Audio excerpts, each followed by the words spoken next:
Hello there, everybody. It's me, Garrett Kidney, the co-host of You've Got to Be Kidding Me on the Voices of Wrestling Podcasting Network. And I am Liam Jones, my full name, and I'm also a part of the Voices of Wrestling Podcasting Network as a co-host for You've Got to Be Kidding Me. We are a TNA history podcast that covers TNA 1 month at a time. We cover all the drama, all the matches, all the Vince Russo nonsense you could ever want in your life. Have you heard of TNA? I bet you have, but would it be funnier if two people made jokes over it the whole time? Probably. So if that sounds like fun to you, check it out on this very Voices of Wrestling Podcasting Network, and Liam will do bits and whatnot. Hey kids, do you like wrestling? Well, we like wrestling too. We are Shake Them Ropes here on the Voices of Wrestling Podcasting Network. Myself and Chris Novembrino kind of doing a lazy river of wrestling criticism, going through the news and whatever happened in stateside television wrestling. And also, you know what? Sometimes we just like to watch old stuff and talk about that too. Love for you to give us a listen. If you haven't already, we are Shake Them Ropes here on the Voices of Wrestling Podcasting Network.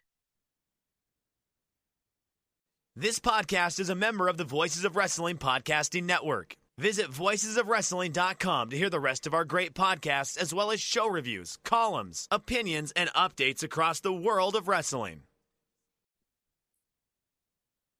Welcome back, everyone, to the Gentleman's Wrestling Podcast. I am your host, as always, Jesse Collings, and joining me for a record 4th appearance on the show. 4 appearances now, passing Joe Lanza for the most featured guest on the history of the show. So Joe will be demanding to come back on the show to tie things up. It's Adam Berger. Adam, how are you? I'm doing great, Jesse. Really excited to dig into this Hall of Fame ballot this year. A lot of interesting additions and changes since last year.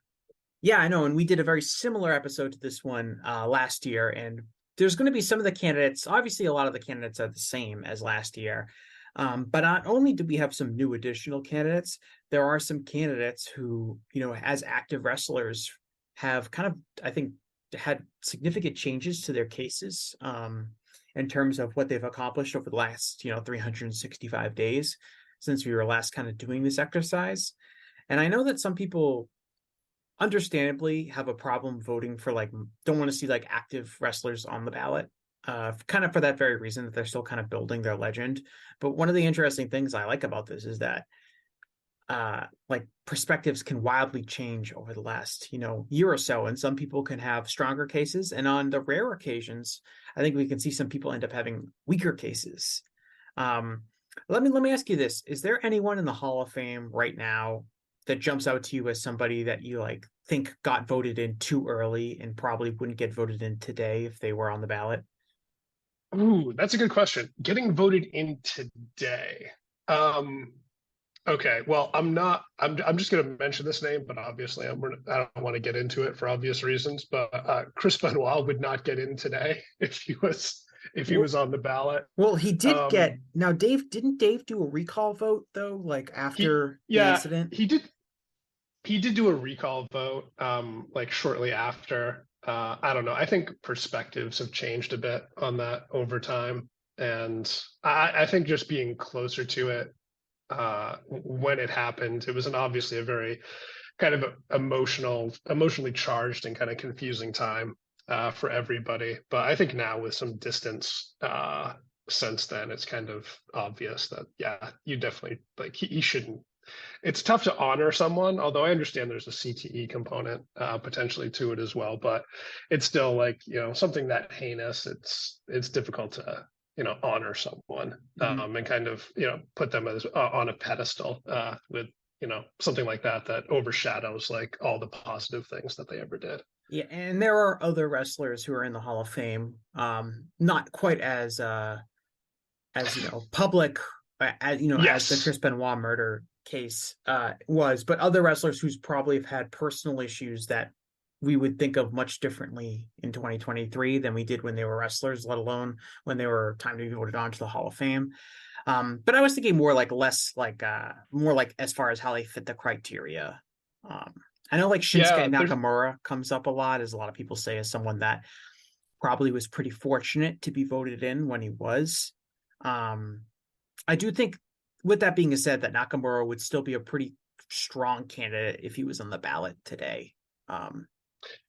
Yeah, I mean, man, he was so awesome. And I understand like his peak, and especially in terms of drawing, and maybe some of his work peak as well, is a little bit shorter than some of his contemporaries.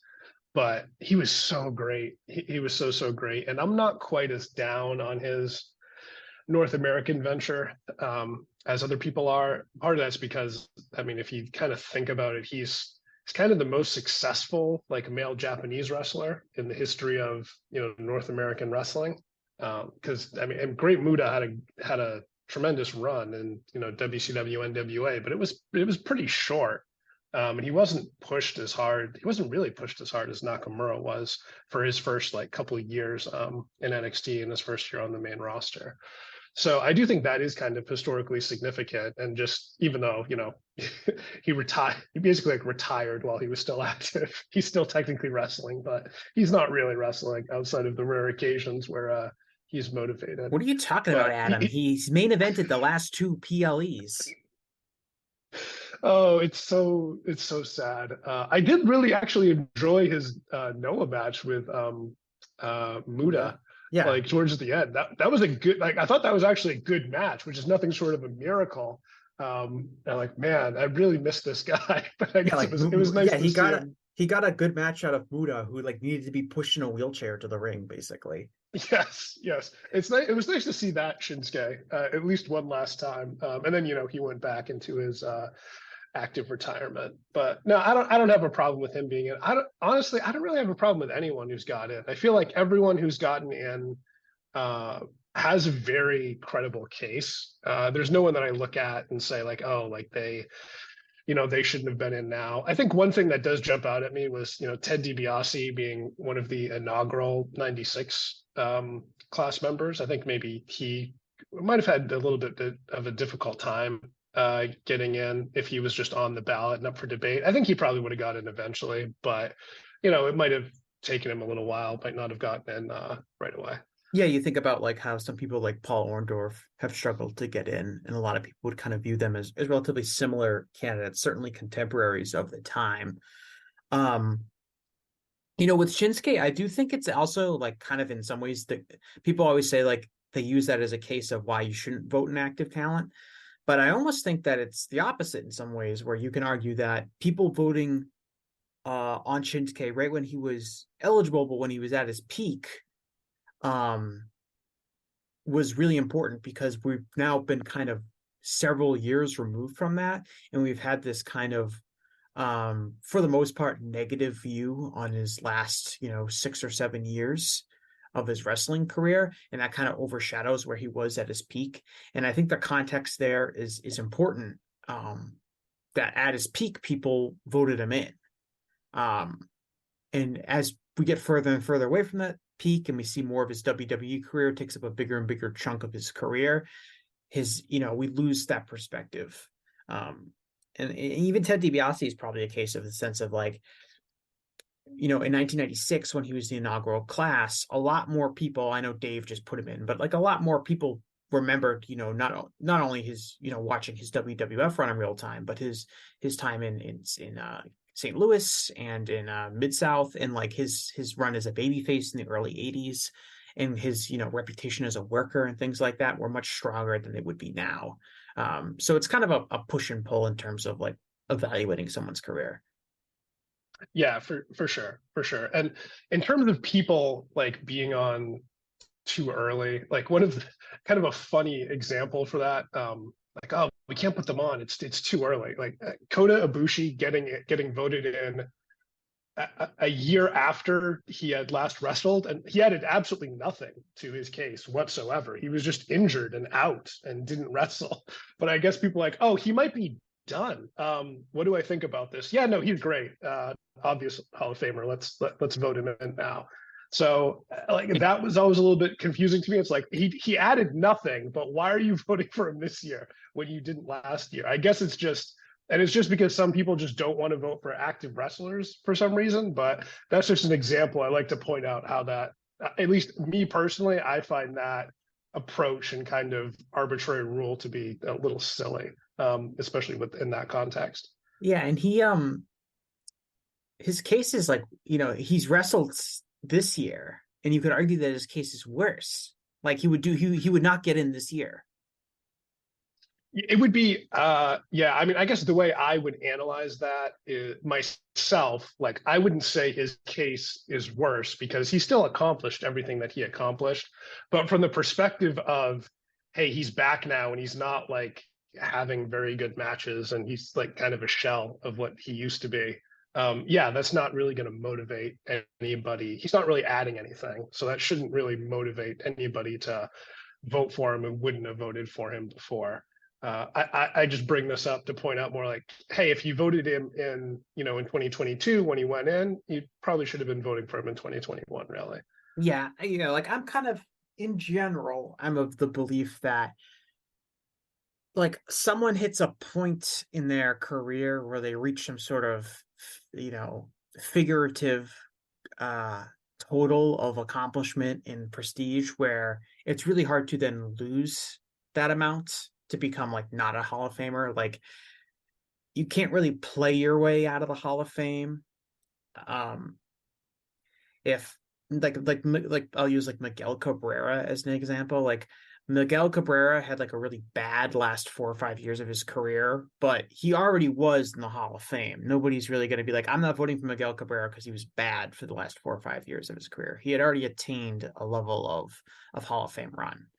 And a lot of wrestlers that are in the Hall of Fame have had really bad runs at the end of their careers. Yes. I mean, especially with wrestling, like these guys like never retire and just keep going. Well, Ric Flair last year, I saw something recently that was hilarious to me. It's like Ric Flair is the member of Evolution with the most recent match. Oh yeah, that's right. Because Randy Orton's might not. Yeah. It hasn't wrestled in a very long time, and obviously, yeah, he might. I mean, Randy Orton could. He's had some, hopefully he gets healthy and comes back and is able to wrestle again. But if he ends up retiring, that would be very funny. That Ric Flair would have the last match of anybody in Evolution. It could happen. Yeah, well, like Randy Orton, who's on the ballot this year, he could pull a Kota Ibushi and enhance his case despite not wrestling a single match. With the new voting changes, I don't anticipate that, but it's possible. Stranger things have happened. So let's get into kind of our discussion here. I kind of asked you to just kind of pick 5 different intriguing candidates on the ballot this year. I have 5 of my own. I wonder if some of them will intersect, but I'll let you go first. Pick someone on the ballot you think has a really, not necessarily you're going to vote for that person, but someone that kind of has an intriguing case that you want to discuss. All right. I just want to get this first person out of the way. It's one of the more polarizing candidates on the ballot, but it is someone who I am definitely going to be voting for. It's Lord Alfred Blears. Oh man, you're spoiling my big finish. But no, I want to talk about the Young Bucks. And I didn't even take a lot of notes for this because I don't think I'd have to. But yeah, the Young Bucks just seem like such obvious Hall of Fame candidates to me. They're absolutely critical to the formation of AEW for historical significance. Even before that, just the level that they promoted both indie wrestling and New Japan in the US. I don't know if people realize just how critical they were to New Japan's expansion into the US, because like early 2010s, like New Japan they came to the US and did like some shows in the tri-state area. I think it was with Jersey All Pro. Yeah, and like I think MVP was on them. And like they did not do well. Like there was, they did good for like indie shows, but absolutely nothing like, we would think of New Japan over the last, like 8 years or so, doing shows in North America. And it really, like Bullet Club was a big part of that, obviously, but the Young Bucks and BTE, it made, I guess, entering New Japan and from a fan perspective, it made it more relatable and a little bit more accessible. Some of that was technology, with New Japan. There's also them, promoting it on Ring of Honor and helping of Honor grew eventually too. Because Ring of Honor really starts to take off, after the Young Bucks joined Bullet Club, and AJ Styles leaves TNA, Bullet Club, working a little bit too. So yeah, and they set ROH's attendance record at the time against the Hardys, one of those WrestleMania weekends, and then also pretty critical in terms of some of those early, All In, and then also the early first few AEW pay-per-views. There are some very prime matches there. So I'll pause there to see what your thoughts are. Oh, and I didn't even mention they're the best tag team in the world for like a decade straight, or at least one of the best five, which is, other than one other tag team that's on the ballot that we'll probably talk about at some point, pretty unprecedented time period of just being like, regarded as the absolute best team in the world, or at worst top five. So that's also significant historically, in addition to just all the tremendous matches that they've had over that time period. Yeah, like I actually had the Young Bucks written down on my list, and then I scribbled them out and replaced them with something else, just because for me personally, it's like I don't really see much of a debate in why they shouldn't be in. I think like just on in-ring alone, they should totally be in. But to touch on some of the points that you made, in terms of like importance and quality, one thing that they probably don't get enough credit for is their importance to kind of reinvigorating tag team wrestling in the United States. If you go back and look at like who was winning best tag team in like the Wrestling Observer Newsletter Awards before the Young Bucks really took off, it's like The Miz and John Morrison, and kind of these WWE acts that are just talent kind of thrown together. And the idea of there being like a real tag team like there was during other eras of American wrestling really had kind of fallen by the wayside. And the Young Bucks really helped promote tag team wrestling in the United States to an enormous degree, both with their work at New Japan and on the Indies. And when AEW formed, AEW was formed with the idea that the tag team titles are going to be really important titles, and we're going to, main event shows with them. And you can even see like that have an influence on WWE. I don't think it's a coincidence that the WWE Tag Team Championships are probably a little bit more valuable because of the Young Bucks. I think you look at a team like DIY in NXT, those guys were influenced by the Young Bucks for sure. And they kind of helped start tag team wrestling in NXT with FTR as well, kind of took that whole scene to another level. And I think they're really historically significant for that. And I'd also like to I'd wonder, like, of all these in different indies, you mentioned that they have the ROH attendance record.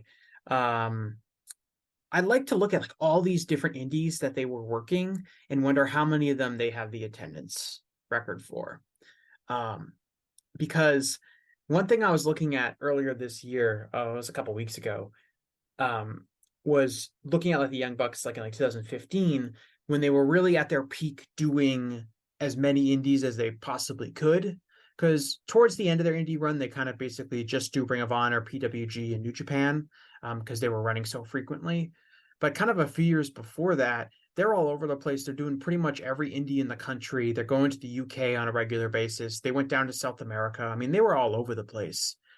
And I'd really be interested in knowing like how many attendance figures they have for that, because not only were they on all these shows and in demand, not only were they often in the main events and in the best match on the show, the events themselves were often named about the Young Bucks. There's an event that I believe 2AW in or maybe it was C4 Wrestling. It's it's definitely not 2AW. It's C4 Wrestling, I think, in Canada, and they have a show title, and it was a show that was run on like a random day of the month, and literally the show title is "This is the only day we could get the Young Bucks."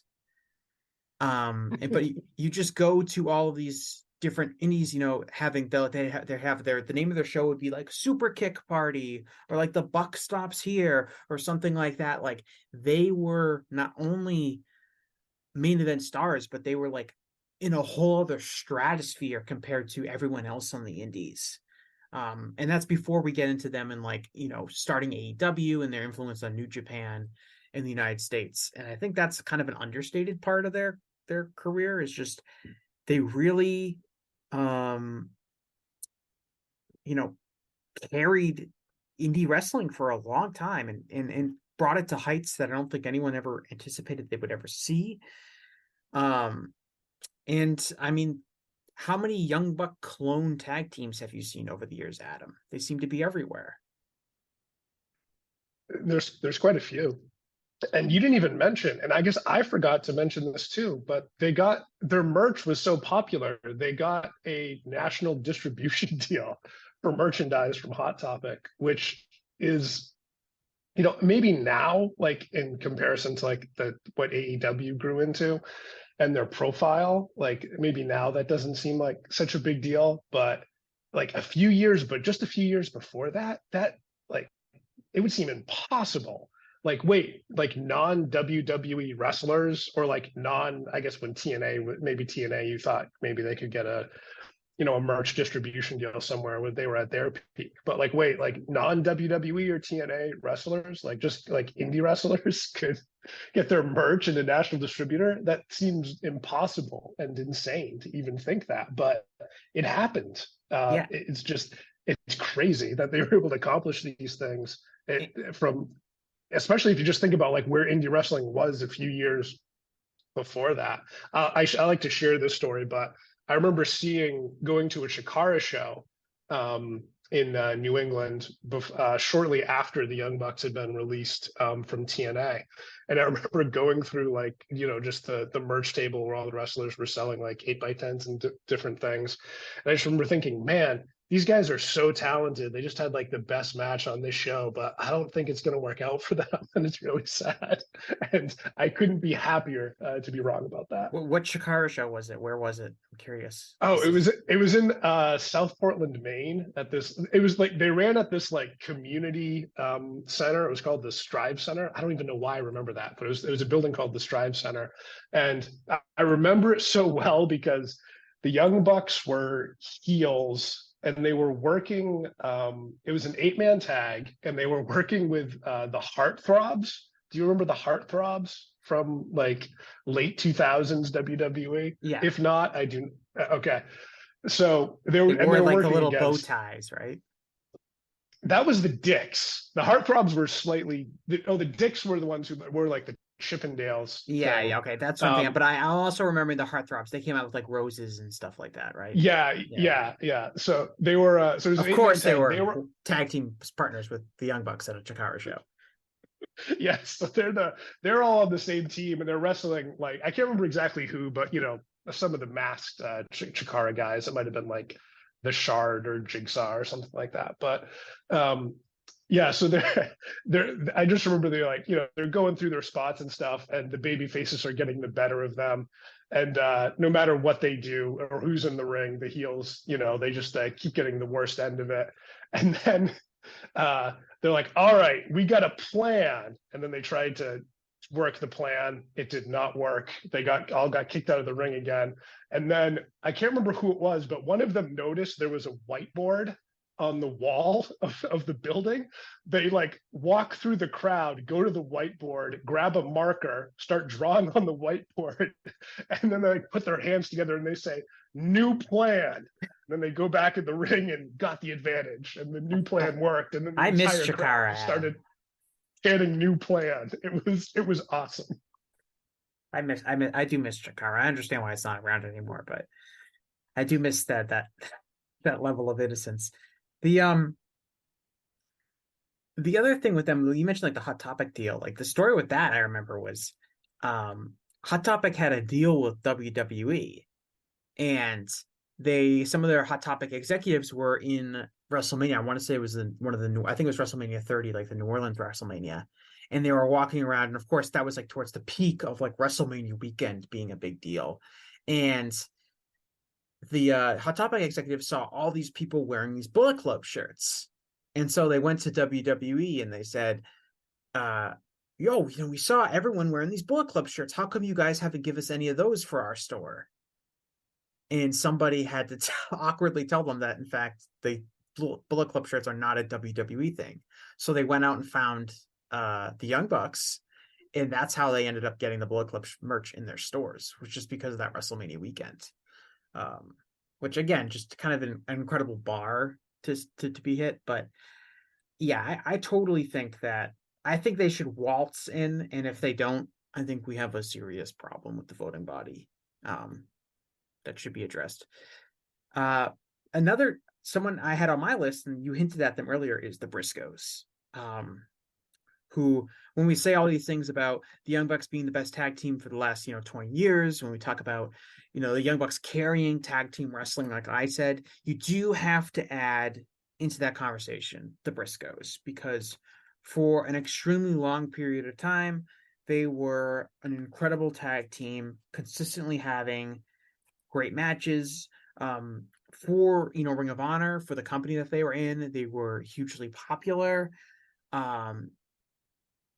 And they definitely are. I believe this is the first year they're on the ballot. Obviously, that's related to Jay's tragic death, which I believe was back in January of this year.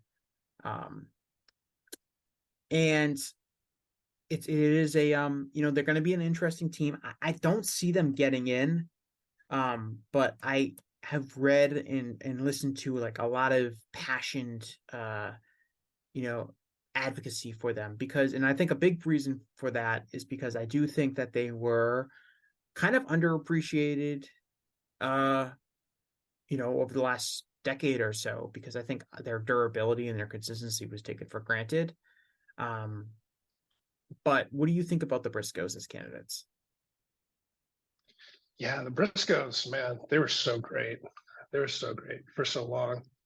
And it really is tragic that, I mean, Jay, on a human level, like, Jay dying with his, having so many kids in his family is tragic, in and of itself. But, from a wrestling fan perspective, it's also, disappointing, because it seemed like they were like as good or better than they had ever been before, and they were finally starting to get appreciation from a wider audience, because AEW had purchased Ring of Honor, and we're promoting the Ring of Honor pay-per-views that they would wrestle on. In terms of where they rank, I have the Young Bucks ahead of them by quite a bit, for several reasons. One of the things that really held the Briscoes back was they stayed in Ring of Honor for so long, and I think for the benefit of their careers, they really stayed in Ring of Honor too long. Because what kind of happened with them, and you can look at the Observer Awards for this, which I like to use as a reference point. They're not necessarily end all be all, but they're a good reference point to kind of remind me of what was going on at different times. And they're rated as a top 5 tag team, 2006, when they come back after, I can't remember which one of them had a motorcycle accident that kept them out most of 2005, but they come back in 2006, and through 2012, they're consistently, top 5 tag team. And 2007, they have that amazing feud with Steen and Generico in Ring of Honor, and they actually win the Tag Team of the Year award that year. Then in 2013, Jay starts to get his singles push. 2013, 2014, 2015.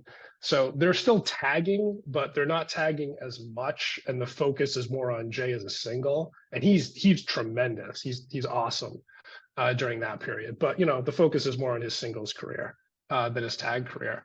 And then at that point, once Jay kind of had the singles run, it seemed like they really needed to move on and, go somewhere new, because they had been in Ring of Honor for so long, they couldn't, there was nothing new left to do with them. So they were around and they were having great matches with, the Young Bucks and all different kinds of teams, but they weren't really pushed. Even with a Ring of Honor, they weren't necessarily pushed. And their work didn't really resonate as much as the Young Bucks did at the same time period.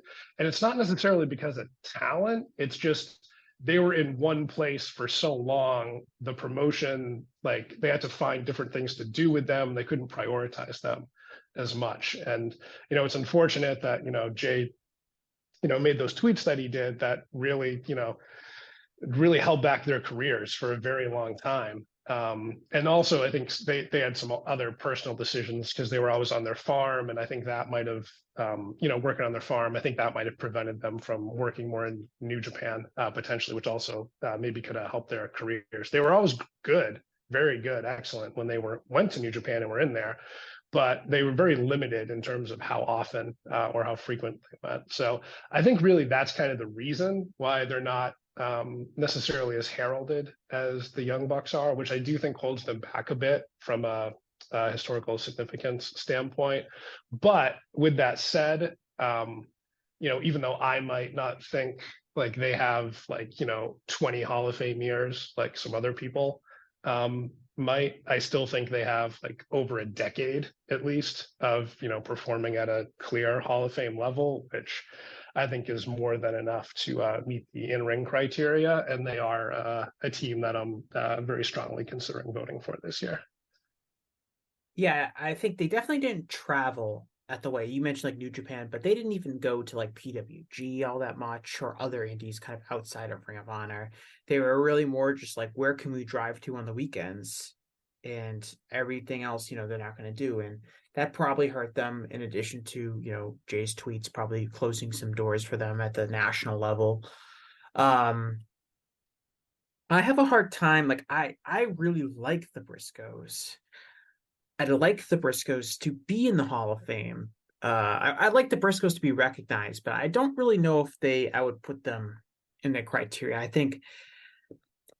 I don't really think they have much of a drawing case. No. Even though I think that they were of the more popular Ring of Honor acts of their time, but that's a very low cap. I'd have to see like a lot of data that shows like, oh, when they headlined the show Ring of Honor, it did X amount more people, and like a lot of data that convinced me that they would be hitting that. Historical significance, I don't really think they have that strong of a case there either. So we're really looking at a pure kind of in-ring work case. And I really like their matches, and they were around for a long time. But when I think of like all of the wrestling acts, both tag teams and singles wrestlers of the last 20 years, where would I put the Briscoes? I probably wouldn't put them in like the top 25, I guess, if I were to rank them. I never really have done that kind of exercise, but I can name many, many wrestlers or acts that I would rate higher than the Briscoes. Maybe not necessarily having the longevity of the Briscoes, but certainly for just talking about memorable matches that I saw. And so it's kind of hard for me to vote for a pure work rate case when I don't think that they're one of the absolute best workers of their era, even though they were obviously very good and I liked them a lot.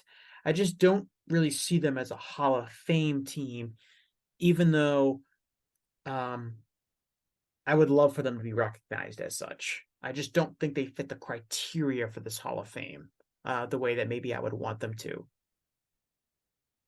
Yeah, I express similar reservations. Like they don't have a drawing case, and I don't think their work, because it wasn't all like, when you think of the Briscoes, obviously you think of their best stuff. Like I brought up their Steen and Generico feud. Obviously that series that they had with FTR last year. It won Feud of the Year, and they had multiple matches placed very highly.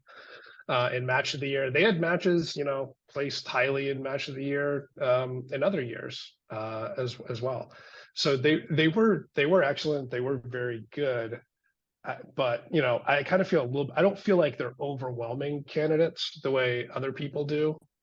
Just because, again, as I kind of brought up a little bit earlier, they had like probably, they took a few years where the tag team just wasn't a priority because the priority was Jay's singles career, and then they had a few years after that too, where they're just like, they're around and they're doing good work, but it's not really resonating. People aren't saying like, oh, this Briscoe brothers match is like the best thing of the year. But again, with all that said, I think if you do look at just like the volume of great matches that they had and compare that to other tag teams that are already in the Hall of Fame, or that are on the ballot right now.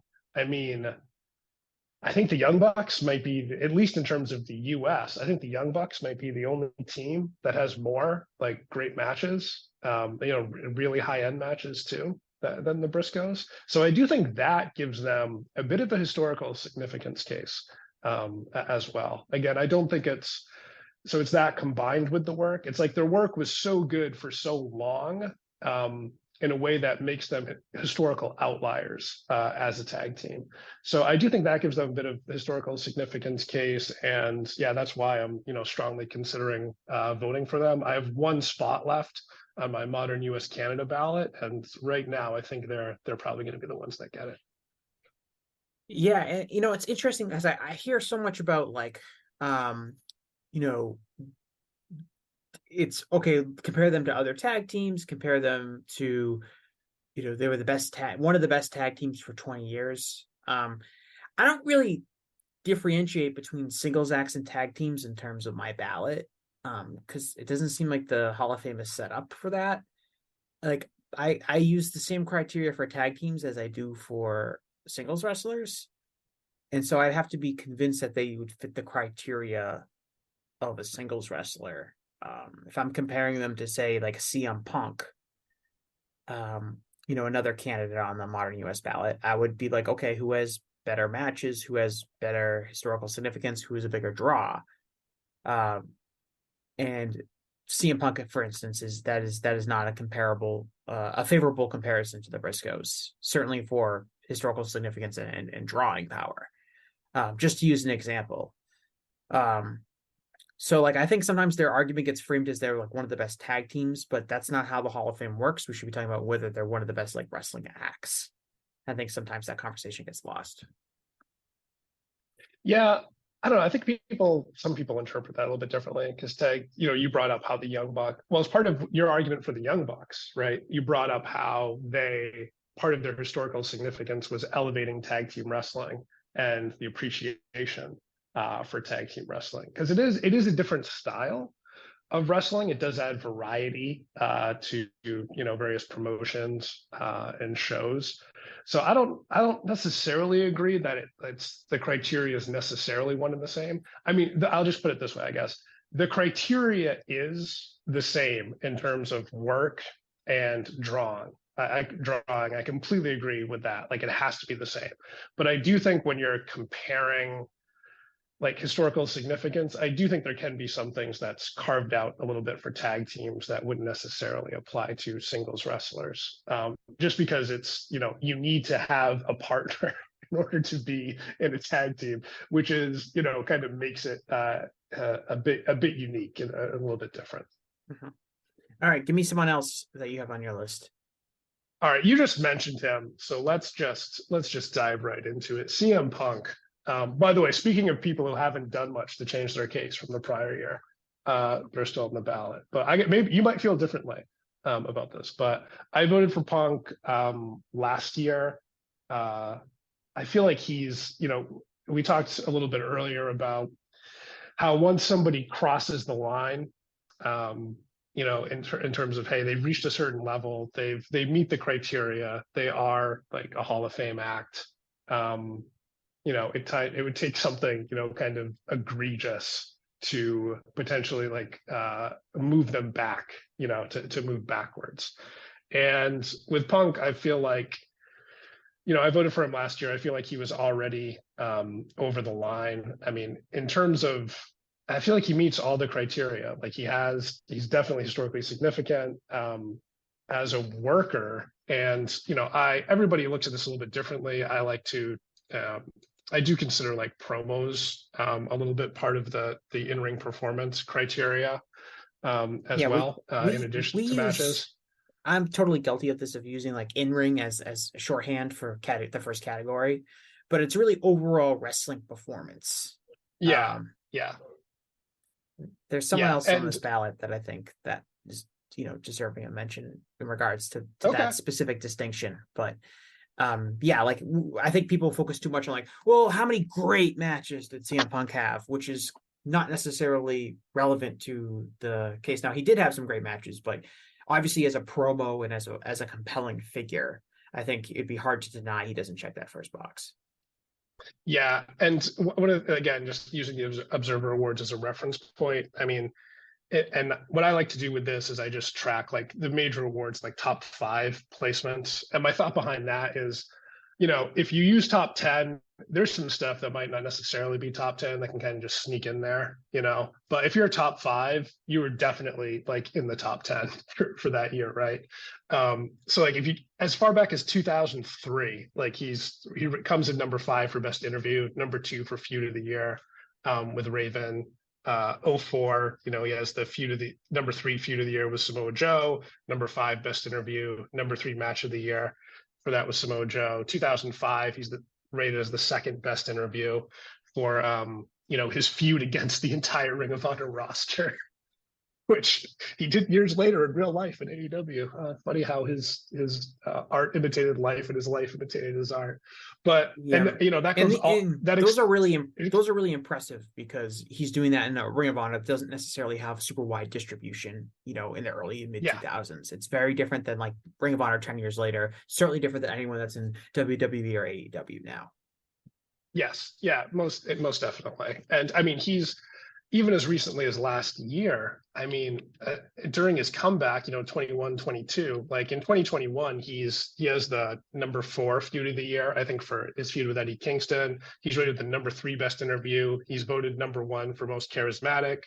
Last year, number 2 feud of the year for his feud with MJF, which I think that his program with MJF is historically great and one of like the best examples of how to perfectly execute a pro wrestling feud. Just absolutely incredible. Number 3 best interview, number 4 most charismatic last year as well.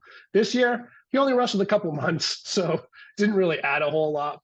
And obviously he took like 7 years off in between. But I mean, if you're looking at someone who was one of the best, one of the best in the world in certain aspects of wrestling in 2003, and then still one of the best in the world in various aspects of wrestling in 2022, that's pretty incredible from a work standpoint. Yeah, I mean, I can't really disagree with any of the case against Punk in terms of him meeting the criteria. My only hesitation with Punk is that I genuinely believe that over the last year or so, he's done much more harm than good in the pro wrestling industry. And I kind of want to see how that shakes out before I'm casting any ballots for him.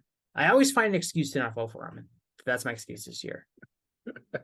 I can understand that from like reducing his positive historical significance, right? Because like previous, before his AEW exit went the way it did, he was regarded well historically because he really did change things in WWE in terms of who they perceived could be a top act and be a star.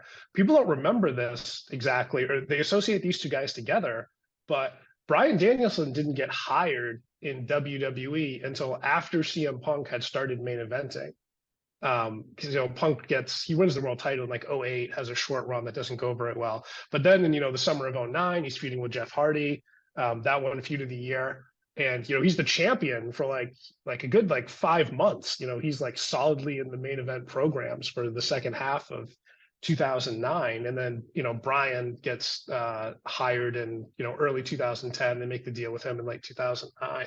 So they probably would have hired Bryan Danielson anyway, but people don't remember this either. They put him on TV immediately. Like he just went to NXT. He didn't go to their developmental system for a year the way CM Punk did. They just put him on TV right away in NXT. And then, I mean, he had a very short, it didn't take him that long to be on the main roster after that. And then he got fired and brought him back. But, so Punk does have some influence there. And then obviously, opens the door a lot for the people that they hired at NXT and the people they pushed on the main roster after that. So I can see how that is like a positive historical significance. But then if you think like, oh man, this guy screwed up AEW and potentially they haven't gotten their new TV deal yet. Does that like offset the good he did from a historical significance standpoint? I can understand that aspect of it, but I mean, if he meets the drawing criteria, which I can get into that if you want to, but I think I said most of it last year, so I don't want to repeat myself too much. But if I think he meets the drawing criteria pretty clearly, and then also meets the work criteria pretty clearly. So even if his historical significance is just in a positive manner, you just feel like it's net zero. I feel like he's still worth voting for this year. Oh yeah, absolutely. My guy I got here is CIMA. And one of the interesting things I think about CIMA in terms of as a candidate, and I look at this Japanese section of the ballot this year. And so the Japanese ballot, we have, three, you can only vote for 3 people maximum, which is not a lot. And there's not, in recent years, we've seen a lot of people kind of clear off the ballot. Kazuchika Okada went in on his first ballot. Last year, the Holy Demon Army went in, as technically on their first ballot, but Taue had been a staple on the ballot, for years prior to that. Kota Ibushi finally got in. Tetsuya Naito finally got in. So we kind of cleared out the people that I feel like had like obvious cases to be in. And what we're left with is a series of wrestlers who, to me, almost all of them, you can make a good case that they should be in. And a lot of them are work-based, right? Shingo Takagi, Tomohiro Ishii, Miko Satomura, and CIMA, Hayabusa you can throw in there, Yoshiaki Fujiwara you can throw in there, as these talent that I think are all kind of close, relatively speaking, in terms of their cases. And it's almost like, it's who's your favorite style of wrestling and what kind of wrestling do you appreciate the most? Whose career did you follow the closest? And that's kind of someone who's going to stand out to you. And CIMA I find really interesting because for 2 reasons. The first is a lot of people who are big CIMA supporters, and I know Case Lowe has done a lot of work and Mike Spears has done a lot of work in kind of advocacy for CIMA on the Voice of Wrestling website, is that CIMA is like very historically significant because he helped popularize the Dragon Gate style and Lucharusu style of pro wrestling, not only in Japan, but in the United States. He was very proactive in seeing American wrestling talents and bringing them to Dragon Gate, where they would learn a lot. The Young Bucks being a perfect example. You can also look at talent like Ricochet. You can look at a guy like Pac. These talent who kind of he immediately recognized and helped foster their careers. And some of those people, especially Young Bucks, went on to become hugely successful wrestlers. So he has this kind of really strong historical significance that maybe a lot of the other candidates in Japan don't have. And maybe is that enough to separate him? His work is always subjective. I think everyone will pretty much agree that CIMA is a very good wrestler. I think opinions will kind of vary on how good he was, but at the baseline, he's no one is going to criticize his in-ring work. And then the second thing I would say is, the importance of Dragon Gate as a company. For a long time, the second most popular wrestling company in Japan, only behind New Japan, kind of broke a lot of stereotypes in terms of what could be successful as Japanese pro wrestling, in terms of being able to push, kind of an exclusively junior heavyweight roster. And there really isn't anyone from Dragon Gate that's in the Wrestling Observer Newsletter Hall of Fame. The exception, like Ultimo Dragon is in it, but he'd kind of be in it regardless of his impact on Dragon Gate. When you look at kind of who would be the best candidate from Dragon Gate over the last 20 years to kind of represent that company and that style of wrestling in the Wrestling Observer Newsletter Hall of Fame, and I think most people would agree it's probably CIMA. So I think I'm really kind of going back and forth on who my 3 votes are going to be in Japan. But I'm starting to lean towards him as being one of them because I think he has a lot going for him beyond just being a very good wrestler. Yeah. CIMA is someone that I would vote for if I had more votes, but I don't have more votes. And as you said, it's only 3. So he's not one of my top 3, but I certainly understand the case and I respect it. And I think the only difference is, I guess, why I would prioritize other candidates over him. Your point about work, like CIMA is great. He was a great wrestler for a very long time. I don't think he's on the same level as Shingo Takagi or Tomohiro Ishii, who are two candidates that I think are just two of the absolute best wrestlers ever. And if I needed to pick a body of work to represent, from Japan, to represent, a certain period of time over the last like 20 years, I would pick both of them before I picked him. But that's kind of the main difference, I guess I would say, honestly. And then I have another candidate that I want to talk about as well. But yeah, CIMA is someone that I respect the case. I appreciate it. I just have, three other candidates that I like a bit more. Yeah, I think, and cutting down Japan to just three candidates, I think is really difficult. I understand the logic Dave is using in terms of, kind of restricting votes per category as opposed to just giving someone, X amount of votes that they can distribute however they want. You can make the case that you can then advocate for some like bad Japanese candidates to get added to the ballot.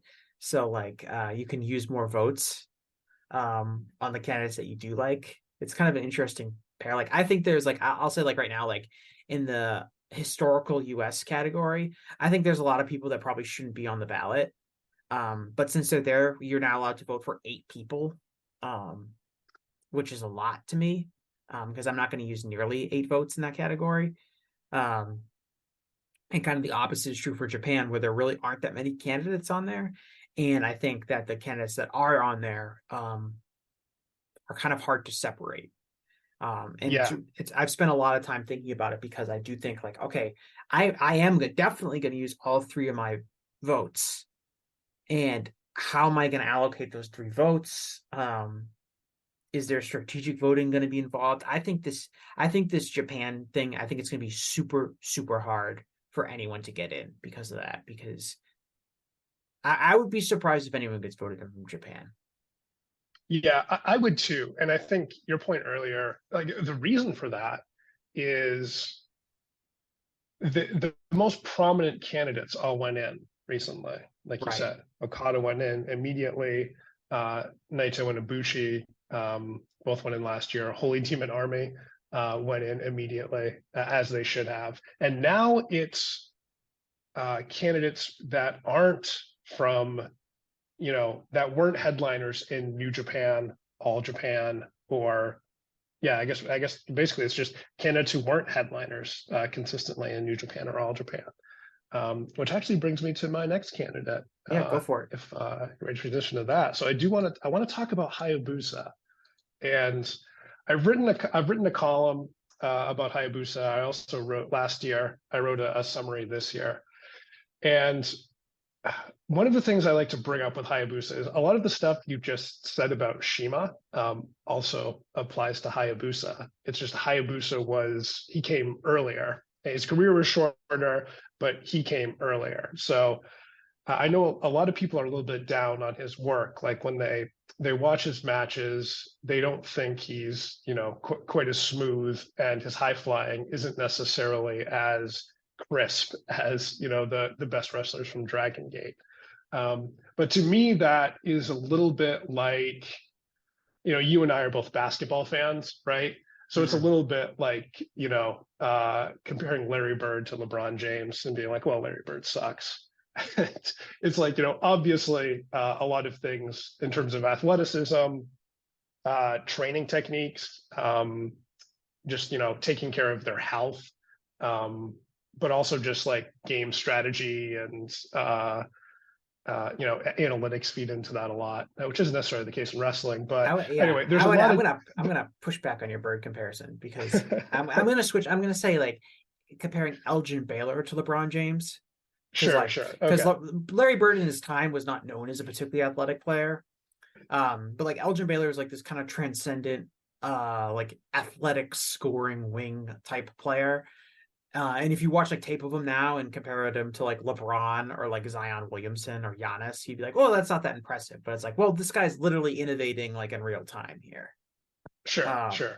I meant more in terms of like effectiveness overall for basketball. But yeah, that's Elgin Baylor, much better comparison from an athleticism standpoint. And so I guess if you look at like just Hayabusa invented the Phoenix Splash. That move didn't exist before he did it. So anytime you see Seth Rollins or Kota Ibushi or anyone do a Phoenix Splash, that's because it's a move he invented. Same thing with the Falconero suplex. He invented that as well.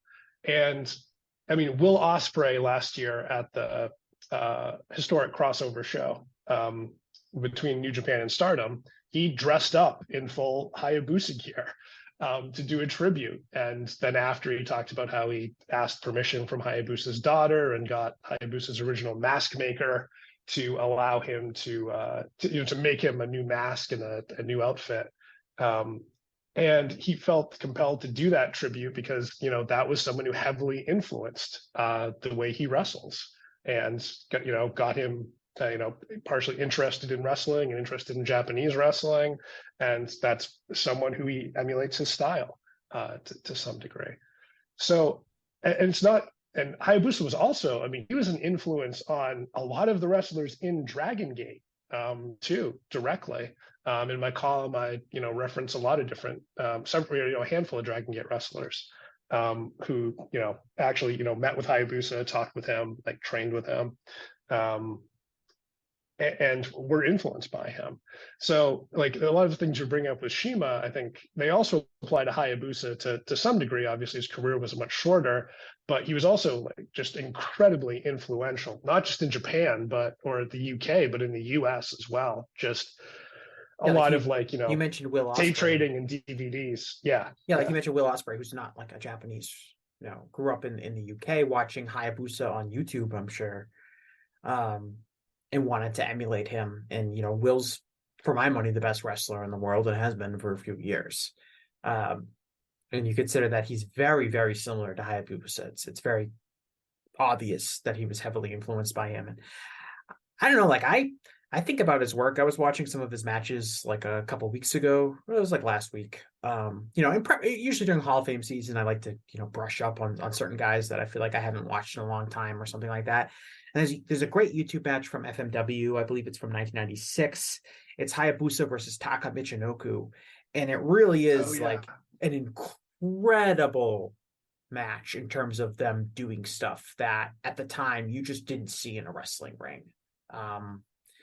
And I thought it would age tremendously. Like, okay, does it look kind of like a standard PWG match now?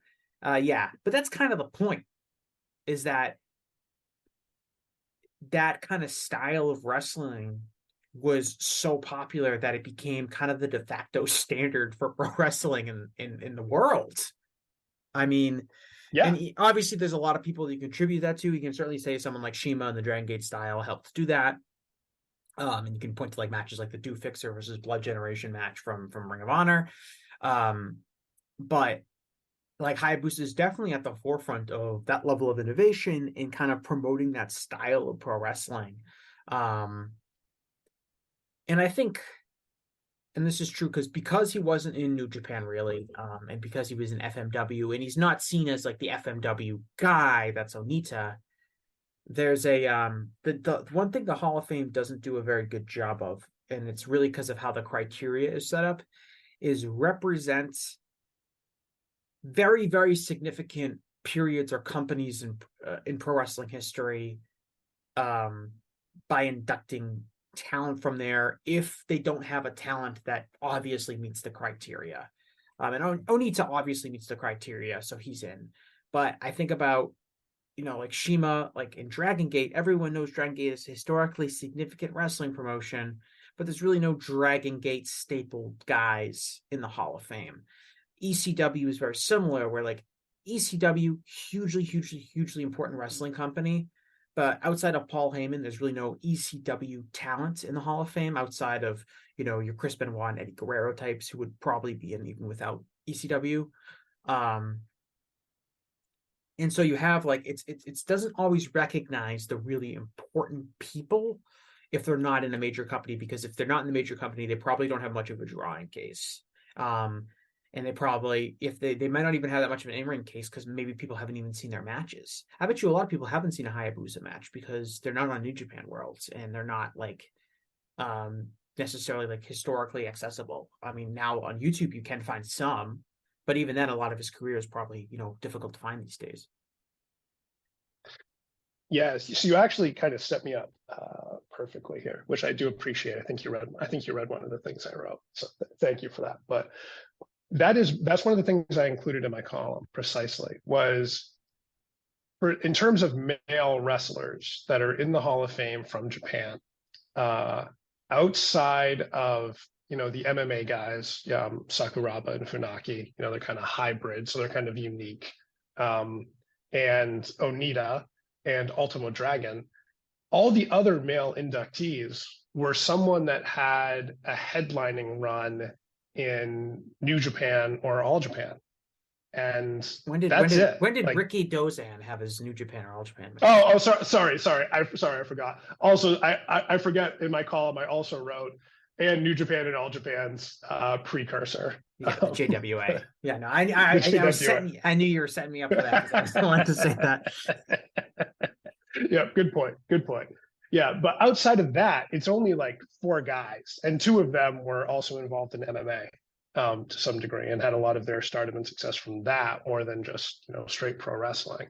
So I completely agree that other promotions need to be represented.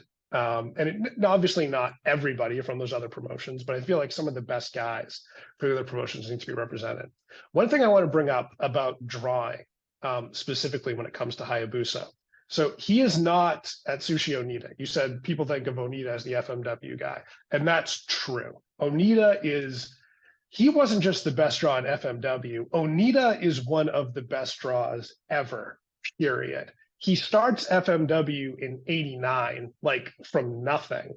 And by like his retirement show, his first retirement show, there were many, in 95, I mean, he's had, between those 2 periods, he has so many stadium shows where he's doing like 30,000, 40,000, 50,000, people at these stadium shows to watch his like crazy death matches against like a whole host. Sorry, he's doing it like without like major TV, and like his distribution model is totally different than like having like New Japan or All Japan kind of presence in the country. Yes, he is. It is astounding what he was able to accomplish in such a short time period. And we'll never see something like that again. No, never, absolutely not. I guess AEW is somewhat similar because they just did Wembley, but it's like that. Like honestly, it's like going. But AEW, the difference between like AEW had stars from other places that they brought together, whereas Onita was just like doing crazy things, and then he did bring in stars from other places, but just to fight him, like and do all these batshit crazy. Yeah, and like AEW had a billionaire backing it, and major television distribution, not only in the United States but around the world. Like it's a totally different beast. It'd be more like if like Ring of Honor ran Wembley Stadium or something like that. Yeah, like pre-Sinclair Ring of Honor. Like if they somehow like got super hot. And, like Kerry Silk and Ring of Honor. Yeah, and so like FMW those first 6 years, like 89 to 95.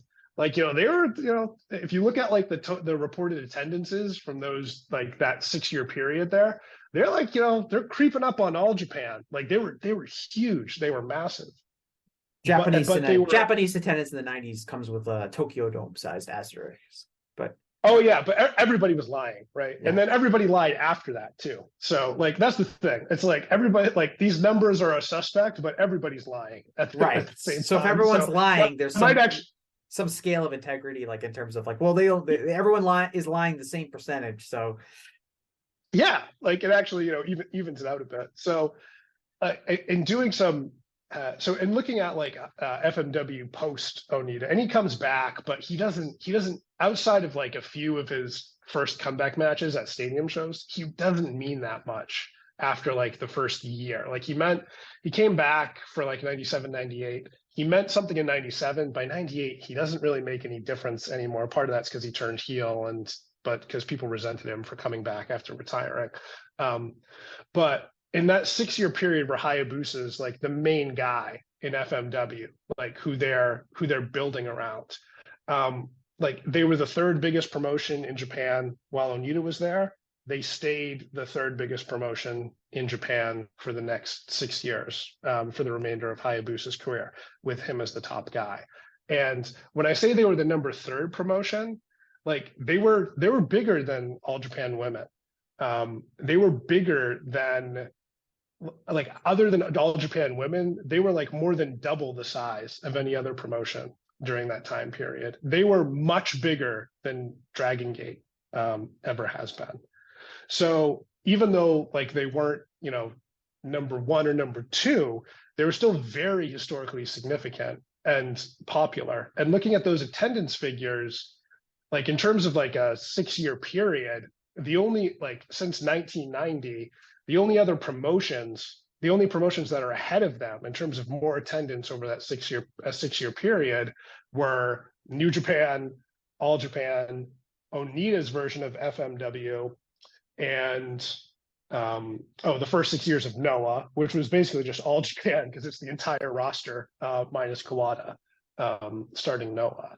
So if you think about like Hayabusa as a draw, like he wasn't working, in order to accomplish that, he wasn't working with like a bunch of other Hall of Famers. You know, like, yeah, Onita was there some, Terry Funk would come in sometimes, but for the most part, he's working with Mike Awesome, Mr. Ganasuke, Kuroda. I can't remember if he definitely overlapped with Mr. Pogo a bit. I don't know if you know much about Mr. Pogo, Jesse, but the man had a sickle and he knew how to use it. It's just he's not working with like this crew of all-stars. Masato Tanaka is awesome, like in terms of wrestler, awesome wrestler, but he's not, you know, a Hall of Fame level draw. And that's the thing, like Hayabusa really just carried this promotion for 6 years. And that's a longer amount of time than AEW's been in existence. And, you know, we think of AEW as being historically significant. So I just think there's a really big misconception about Hayabusa that, oh, he took over for Onita and then FMW just like declined and died. It's like, no, it lasted for 6 years and was incredibly popular. The reason it eventually went out of business is because it started in massive debt. And also like Onita, so I just need to get this out there too. Onita was the owner of FMW. He beat everybody. His retirement match was against Hayabusa, big stadium show. They do like over 50,000 people. He beats Hayabusa in his retirement match. And then his plan was just to close the promotion because he thought he could transition into being like a big acting star, which surprised if you know what Atsushi Onita kind of looks like in his persona. Yeah, it wasn't really built for the silver screen necessarily. But so he beats Hayabusa, and then Hayabusa has to like be the star of this promotion that's like saddled with debt because Onita just paid himself and his friends like a ton of money and like didn't reinvest anything into it because he didn't care. He was going to close it anyway. So it starts behind the 8 ball, and then they're just constantly trying to get out of debt. And even though they're very, very popular, they can't just be like successful. They have to be like really successful in order to survive.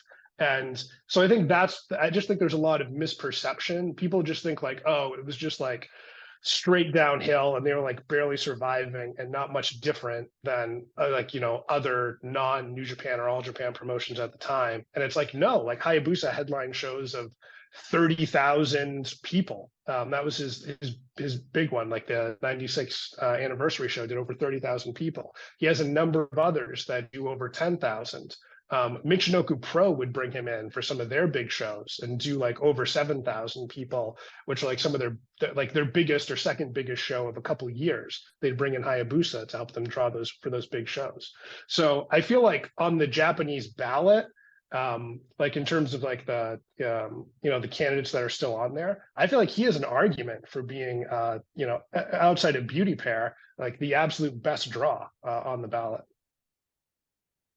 Yeah, and you could even make a historical significance case in terms of him being like, I don't know if this is to be fair, but like kind of like the first big Japanese indie wrestler. At the point where his star power is so much that you would almost not even consider him an indie wrestler. But in terms of being kind of this, and Onita was like this, but Onita was also kind of a guy from All Japan, right? Yes. He And was so, he was like a prospect that had an injury that kind of ended his career, but then he made a comeback. You could say Onita was really the first, but Hayabusa to me is almost like the more first like modern Japanese indie guy to really kind of emerge as a big star. And you look about subsequent generations of kind of Japanese wrestlers that have stood out that weren't in New Japan or All Japan or Noah, and they're all kind of in the Hayabusa model. Even a lot of the Dragon Gate guys are obviously in that kind of pattern. And I mean, and there's also something. Oh, sorry. Go ahead. Finish. I was just going to add, like, I mean, people will weigh this differently, but his career was tragically cut short. There's no reason why he couldn't have had, many more years of solid in-ring work and maybe gone to a different promotion. Like Hayabusa should be working American Indies right now, like a lot of his contemporaries are.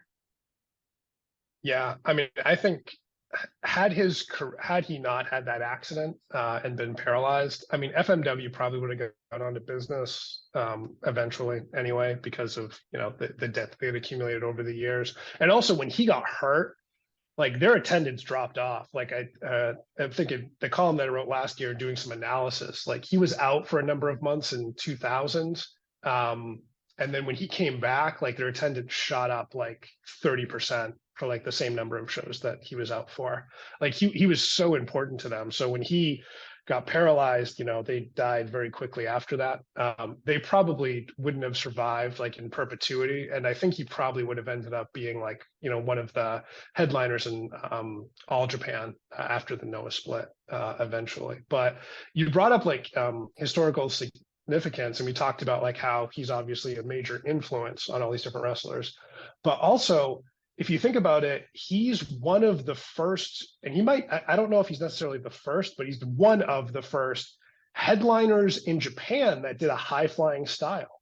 There were some smaller guys that went from junior heavyweights to heavyweights, and obviously Jushin Thunder Liger would headline in New Japan, but New Japan was never built around Jushin Thunder Liger.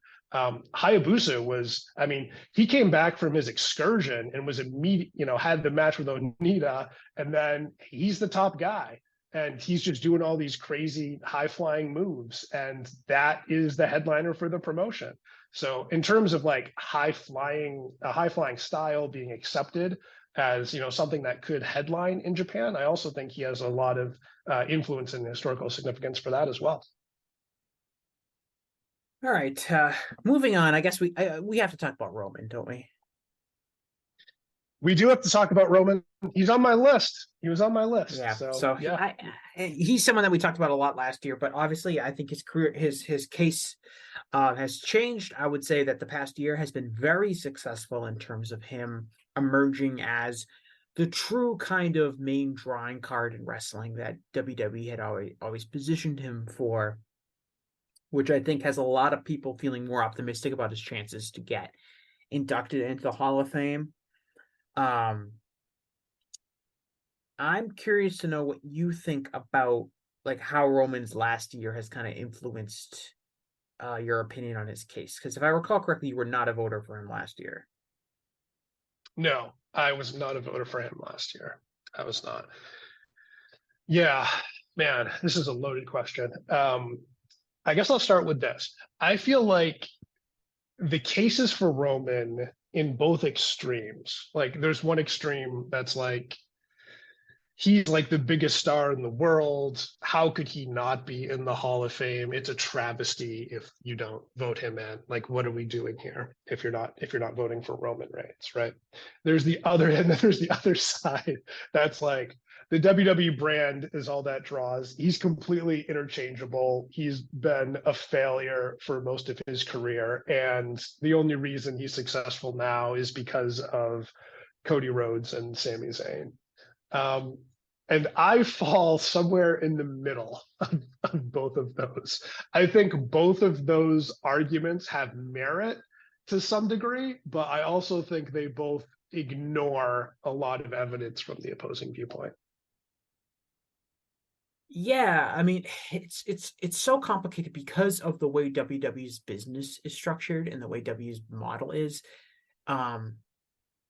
It's hard to kind of compare Roman to almost anyone else in terms of, you go back to John Cena, the guy he really replaced as top star in WWE. Cena, we still have all of this data in terms of, the house shows loops that he was on would always draw very well. We have television ratings that are a little bit more stabilized in terms of they're not necessarily impacted by a global trend in getting rid of cable. We certainly have pay-per-view buys and things that we don't have for Roman as a top guy. But so Roman is really the first kind of major case we have here of someone who's in WWE's modern billion-dollar TV deal era. And so it's kind of hard to really compare him to someone else for a number of reasons. I think on the negative side for him, being in this era has kind of maybe handicapped him, where it's much more difficult to be over as a top guy, and it's much more difficult, I think, to really stand out as an individual star. But at the same time, he's also benefited from the fact that WWE's business was not living and dying on his performance as a top guy, which is very different than pretty much any other historical wrestling company, which makes him very difficult to compare to other people, especially people when we talk about the Hall of Fame. And so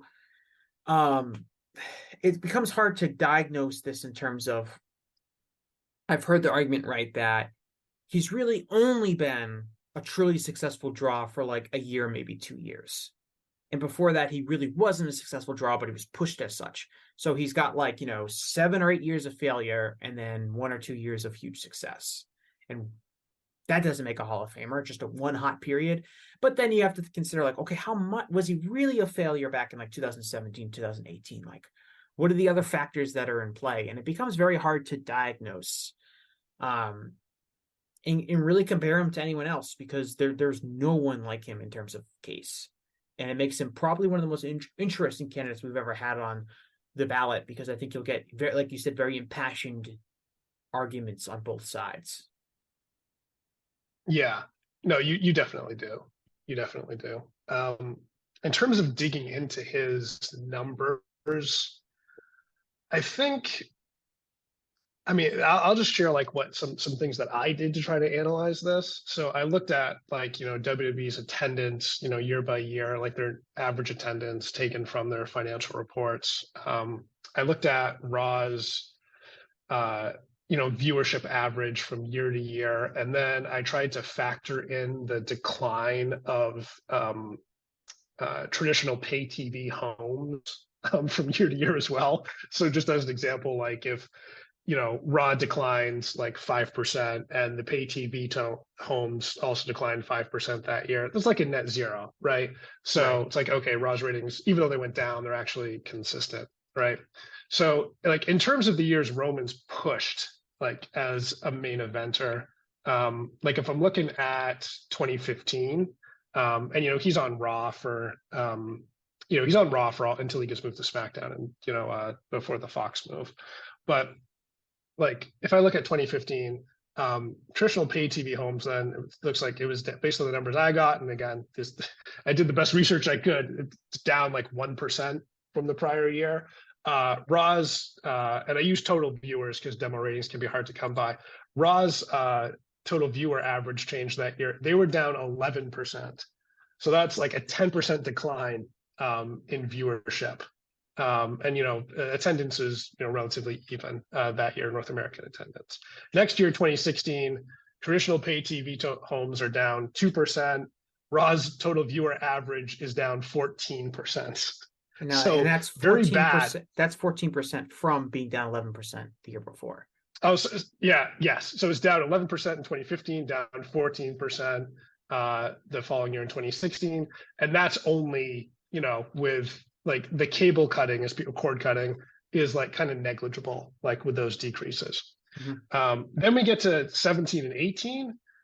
Those years, the traditional pay TV, it goes down like about 4% each year, both in 2017 and 2018. Raw's total change only down -6% in 2017 and 2018. So it's still a decline, but I don't know if that's necessarily all attributable just to who the top guy is. Like WWE's creative had some other issues. So I don't know if you can be like, oh, because they're pushing this guy, like it's, stuff's going downhill. So I think like 2017 and 2018. Now, the other thing though, with 2017 and 2018, in 2017, like their attendance does like decline. Their international attendance is down. Average international attendance goes down 24%. And then in 2018, their North American average attendance goes down 7%. So those, like, that's not great either, right? But it's not like a disaster either. So it's tough because then like if you fast forward to like 2021 and 2022, their average attendance in 2021 is over, and 2022 are both over 6,000 per event in North America, and that's like better than what they were doing over a decade ago.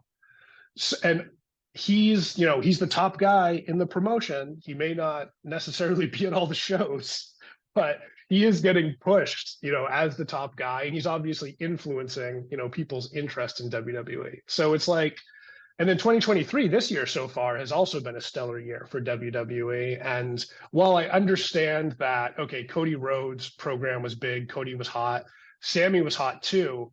But the thing I'll point out about Sammy wasn't hot as an act ever outside of maybe like his time in NXT. Main roster WWE, he never really mattered that much until he started working with Roman in the bloodline. And then I think they both helped each other to become elevated and, increase their profile, increase business. And then the other thing that I bring up was, okay, I can understand like the Sammy and Cody things, but SummerSlam this past year sold over 40, they announced 50,000. It sold over 40,000 tickets, and he did monster quarter hours leading up to it for a feud with an Uso brother. And no offense to the Usos, but I mean, again, just career mid-card act until they got associated with Roman as part of, his stable as the top guy. And now, they headlined a night of WrestleMania, and the crowd accepted that because, they're associated with the top guy and they're, pushed like top act suddenly. And then they do the split and they even buy one of the Usos as a headliner, specifically for this Roman program, which I think historically is going to look a little bit like Bruno Sammartino working with Larry Zbyszko. So it's a very complicated case with some high highs and some low lows, and also some years that are kind of in between. So it is hard to parse. I'll also just add that to me, Roman is not a Hall of Fame worker from a performance standpoint. Like if I look at his Observer Awards, top 5 finishes, he does finish number 2 for Wrestler of the Year, both last year and in 2022, and number 2 in 2021. 2021, he had the number 5 feud of the year with Brock Lesnar. In both years, he was top 5 and most charismatic. But that's like a total of 5 top 5 finishes, like over his entire career. His only other top 5 finish was he was the number 1 tag team with Seth Rollins in 2013. They kind of like broke the Young Bucks streak a little bit in there. But so I don't really see him as a Hall of Fame performer. Actually really low on his heel work that he's been doing the past couple of years. So what I would need to see from him is in order for me to vote for him, I don't need to see him just meet like the drawing criteria to be a Hall of Famer. I need him to exceed that Now, I don't think he's a zero in terms of work, but I just need his drawing to be a little bit longer. I need him to sustain this period a little bit longer, and maybe do some better work a little bit as well. But so I'm not going to vote for him this year, but I'll just say I could easily see myself voting for him next year. Yeah, I mean the thing about him this year is because he's infrequently on the shows. The business seems to do continually well, even without any guarantee that Roman is there. And in fact, most weeks you can assume Roman's not going to be there. He's wrestled 13 matches since we last had this discussion a year ago. When he has showed up, there has been done really good business. You mentioned the quarter hours and the whole build up to the SummerSlam match. I thought was handled very well in terms of making that feel like a big deal. But SmackDown attendances have held up pretty well since he hasn't been on the show for the most part, since SummerSlam. And I'm with you in the boat of, if we're looking at the criteria, I don't think of him as like a historically significant wrestler in a positive way. I think he's definitely historically significant just because he's been such a big star for such a long period of time in terms of how hard WWE has pushed him. But I don't really see any real like obvious positive historical significance to him. So he doesn't really get anything in that category. And like his in-ring performance, like I don't think he's like a bad worker, but in terms of like a Hall of Fame standard, like I don't think he's anywhere close to that. So that doesn't really move the needle for me at all either. So it really is just a drawing power case. And there seems to be a lot of noise in regards to his drawing power ability. Especially if you hold those early years against him. And it's interesting, like, okay, we're going to give it a year, 2 years, 3 years. I don't know if he's going to really prove anything more because I don't see him ever working a full-time schedule again.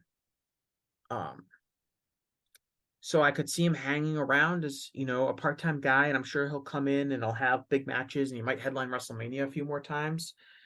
But the idea of him like putting together like a massive, huge run where he, is just constantly the biggest star in wrestling as opposed to occasionally one of them. I don't know if that's ever going to happen. I think we're at a point of his career where he's in like the part-time mode, and I don't know if he's going to be crafting that much more of his legend beyond 2023. Yeah. One thing I'll point out though, in terms of part-timers, and also the like early failure, but then having success later on, that also describes Brock Lesnar's career. Like his early years, like on top, like, and I'll put it this way, I think Brock was a much better wrestler than Roman Reigns has been in terms of in-ring, even early on. But from a drawing standpoint, like Brock's early years were actually pretty rough. And he definitely wasn't like, you wouldn't consider him a Hall of Fame level draw after his first run. But then, after he's successful in the UFC, he comes back, has, like several incredible years as a part-timer in WWE, and then gets voted into the Hall of Fame in 2015. So if Roman, a lot of it just depends on how much, is he going to work and how is he going to be positioned when he works as well. But I could easily see him, adding, a few more years as a part-timer and, continually being a draw. And, maybe as a part-timer, he becomes more effective as a draw, where it's like, he has been for sure.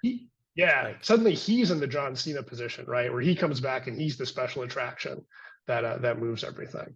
Yeah. So, yeah. I mean, Brock's interesting because Brock also has the MMA thing, and you want to factor that into how some people have gotten into the Wrestling Observer Hall of Fame, going that route. What's interesting about Brock and Cena and Reigns is, so Brock comes in, The Rock does put him over, and he does beat The Undertaker, but, Steve Austin, who's the biggest star of that generation, obviously never works with him. Famously so. Well, he was supposed to that one time. Yeah. I don't think he never works with Triple H, really. During his Brock? first run. Yeah, no, he doesn't. During his first run. Obviously, he would later. And it's kind of like, Brock comes into a situation where kind of a lot of the old guard is not around to work with him anymore. And so he's kind of got to start new, and he's, he wrestles Kurt Angle, but he's also feuding, a huge portion of his time is spent feuding with Big Show, and these other talent that, aren't really up to his level, that don't put him over on the way up. John Cena is almost very similar in the case of, John Cena wins his first world title from JBL. God. And and you look at like, who are the, John Cena doesn't work with The Rock until much later in his career when he was already an established star. He doesn't work with Steve Austin. So he kind of has to, he has to kind of, he works with Edge. He works with Rob Van Dam. He works with like these guys that he kind of, he does work with Shawn Michaels eventually, and he does wrestle Triple H. He doesn't really wrestle The Undertaker during that time period either.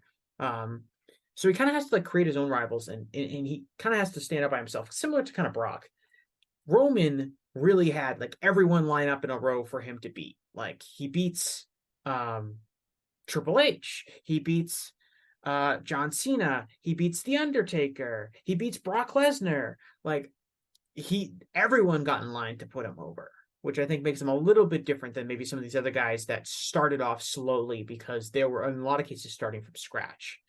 And the whole Roman push was so calculated, from wanting to put him in the Shield to making sure he was always protected in the Shield, when they did the tag teams and stuff like that. And everything was so calculated to try to systematically push him over, even as the fans continued to kind of reject him.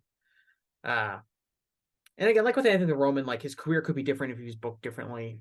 I think everyone knows that.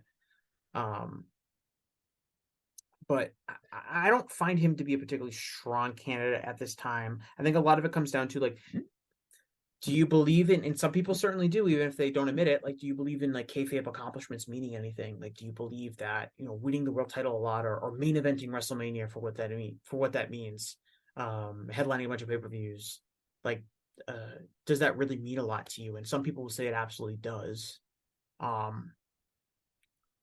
But for me, I don't find him to be that strong of a candidate because he only really checks one of the boxes. And even that box is like a huge debate about how effectively he's checked that throughout his career.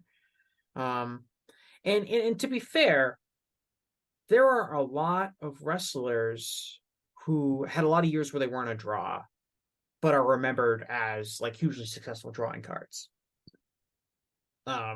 So not everyone's career starts off where they immediately start drawing and they keep drawing forever. There are plenty of guys who work their way up. Roman kind of had a different path because he was pushed as a top guy for a long time, but he eventually did work his way up to being that kind of big star that they want. But the interesting fact is that he's not wrestling that much anymore. He's not on a lot of the shows.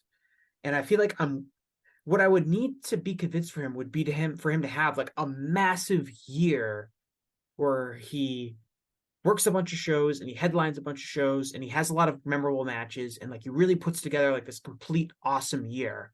And for me, what I value as a wrestling fan and what I think has been historically valued as a wrestling fan, he hasn't done that. For some people, coming out and saying acknowledge me and doing the Tribal Chief storyline for 7 million days in a row, that does come across as like amazing, like week television. But for me, he hasn't really done what I would expect from like the top wrestler on a consistent basis since he's kind of emerged as a draw. Yeah, I mean, I do think his drawing like this past, like especially 2022 and this year in 2023, even though he's not around like all the time, I do think just WWE's business expansion during these past 2 years. And I mean, 2021 was actually a very good year for them as well, but obviously they only did like live shows in front of crowds for like half the year. Mm-hmm. So that's, you kind of have to take that with a grain of salt. But at least these last 2 years, and then I guess, half of 2021, like this like period of business expansion that they're experiencing, it is a historical outlier. Like there aren't a lot of other periods. Like what would happen would be like, yeah, like, Cena got hot in the beginning and business would go up, and then it would kind of maintain or more or less stay in the same place. It would go up a little bit, it would go down a little bit. But it was really, there's just like one point where it like shoots up and then it kind of stays the same and then like gradually declines. Same thing with, Hogan, same thing with Austin. It's like these short time periods where business shoots up and then they kind of like manage to sustain it or just decline slowly until they find, the next big thing to kind of get it to go up again. And so we're seeing that right now. Like that's happening. And he's the undisputed top guy in the company. Even if he's not there all the time, like he has his surrogates, his family fighting his battles for him. And people are still into that. Even if he's not necessarily there, they are representing him on the shows. So yeah, I think I'm a little bit more open, I think, than you are, and I don't need to see as much more as you do. I could easily see myself voting for him next year, but it does play out. Like I think about this as, okay, if he just like had like some sort of unfortunate injury and had to retire like tomorrow, would I vote for him? And right now, I'm not sure about that. So I'm not going to do it this year, but I could see myself voting for him next year. And then to close, I guess my thoughts on Roman, I just want to say, voting him for the Hall of Fame is not an endorsement of WWE's booking of him from 2015 in the teens, because guess when he took off as a draw and a star? It was when they turned him heel and stopped fighting the audience. If they had done that back in 2015, like who knows like where they would have gone or how his career would have played out, both his career and WWE's trajectory during those years as well. But we can't vote on what could have happened. We have to vote on what did happen. But I just want to say, voting for Roman based primarily on his accomplishments the past few years, again, it is not an endorsement of how WWE booked him during the 2010s. Yeah, one thing that a theory I've had, an outside of the box kind of thought that surely only my brilliant mind could ever conceive, is we talk about drawing, and where does WWE make their money now? It's great that their attendance is high, but where's all that money really coming from for WWE? Yeah, it's all from the TV rights revenue. Correct. So SmackDown, since it moved to Fox and Roman got moved to Fox, and it's been really entirely built around Roman. It's the Roman show. It's totally about Roman and his family, and the last few years have been like that. Despite the fact that ratings seem to be pretty strong, certainly stronger than most people probably would have anticipated based on the trajectory that the company was on for the up until a few years ago. SmackDown got a new television deal, and they're not on Fox. Fox didn't want to renew with them, and they're back on USA at a 1.4 increase, which analysts clearly did not like because the stock price has gone down dramatically since that deal was announced. And maybe there's some other factors in play, but one of the key ones is that one underperformed. And so to the standard of what we would consider business success for WWE, you could make the case that Roman has not been a successful draw, even though you could say like live attendance is up and ratings are up, the traditional metrics we'd use for drawing power. But WWE, from what they care about, the run on SmackDown, what SmackDown's been doing, what SmackDown was able to net as a television deal was not successful for them. Now, it's preposterous to compare that historically to say a company making $1.4 billion or whatever they're making off of that SmackDown deal is a disappointment. But that's kind of the game that WWE is in. And make a case that if they didn't build the entire show around Roman and maybe they had a more egalitarian approach and maybe they decided to push someone else into a strong position, maybe they would have got a better TV deal. Maybe SmackDown attendance or ratings would have been up even higher. Maybe not. But in terms of the metric that WWE uses for a success, in terms of where their bulk of their revenue is coming from, they're looking at that SmackDown performance the last few years and saying it didn't get us where we wanted to be. And the stock price reflects that. And I don't think anyone will kind of think about that in terms of the ballot, but I do think it's somewhat interesting in terms of when we talk about drawing power, we're talking about these kind of metrics that we've historically used and not necessarily where the true value for WWE is. It's another thing that kind of complicates his case. Yeah, I guess I would push back on that analysis a little bit because, Well, it's insane. So I would imagine. Well, so. it's not insane, but there's a lot of macro factors that don't have any involved in the stock price that don't have anything to do with like whether Roman Reigns is increasing interest in SmackDown. Like one is just the television business in general, Right, the becoming less bubble profitable and less revenue. First. Yeah, and the other thing is, the stock price is also based on what, Nick Khan and the people he talks to, both publicly and privately, what they lead the public to believe in terms of what their deal will be potentially. Seems like they might have overpromised a little bit on that one. But I did forget to bring this up, so I'm glad you mentioned this, because in terms of, and again, I'm just using total viewers here, but pay TV homes that I quoted earlier for Raw, obviously that doesn't apply to Fox because Fox is a broadcast station. But if you look at Fox's station average during prime time in different years, in 2021, it was down 11% from 2020, whereas SmackDown, in terms of total viewers, was only down 4% from 2020. And then in 2022, SmackDown is actually up 3% in 20 viewers. And it's up. It's legitimately up. More people watch SmackDown in 2022 on an average basis than watched it in 2021, even though the Fox primetime station average was down 12%. And so far this year, in terms of total viewers, SmackDown is up again in total viewers 6% from last year. So in terms of just looking at generating consumer interest, again, it's a very impressive run, especially in relation to the TV landscape for SmackDown. But, less money in the TV business, and WWE overpromised a little bit, and now they are feeling that pain with their stock price. Yeah. So who else do you have on your list? Okay. Let's talk about another member of the Shield, Jon Moxley. His first year, and this isn't his first year on the ballot, right? He was actually on a couple of years ago and he fell off immediately, but now he's back on. I'm actually, before I get into it, I'm interested in hearing your thoughts on Jon Moxley this year. Yeah, I don't think I'm going to vote for Moxley, and I can't really explain why, except I really like Moxley.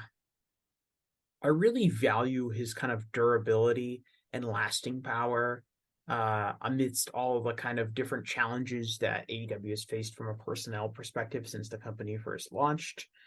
I think that he has had some really, really incredible matches. I think his overall performance as a professional wrestler, I would rate very highly and as of Hall of Fame quality.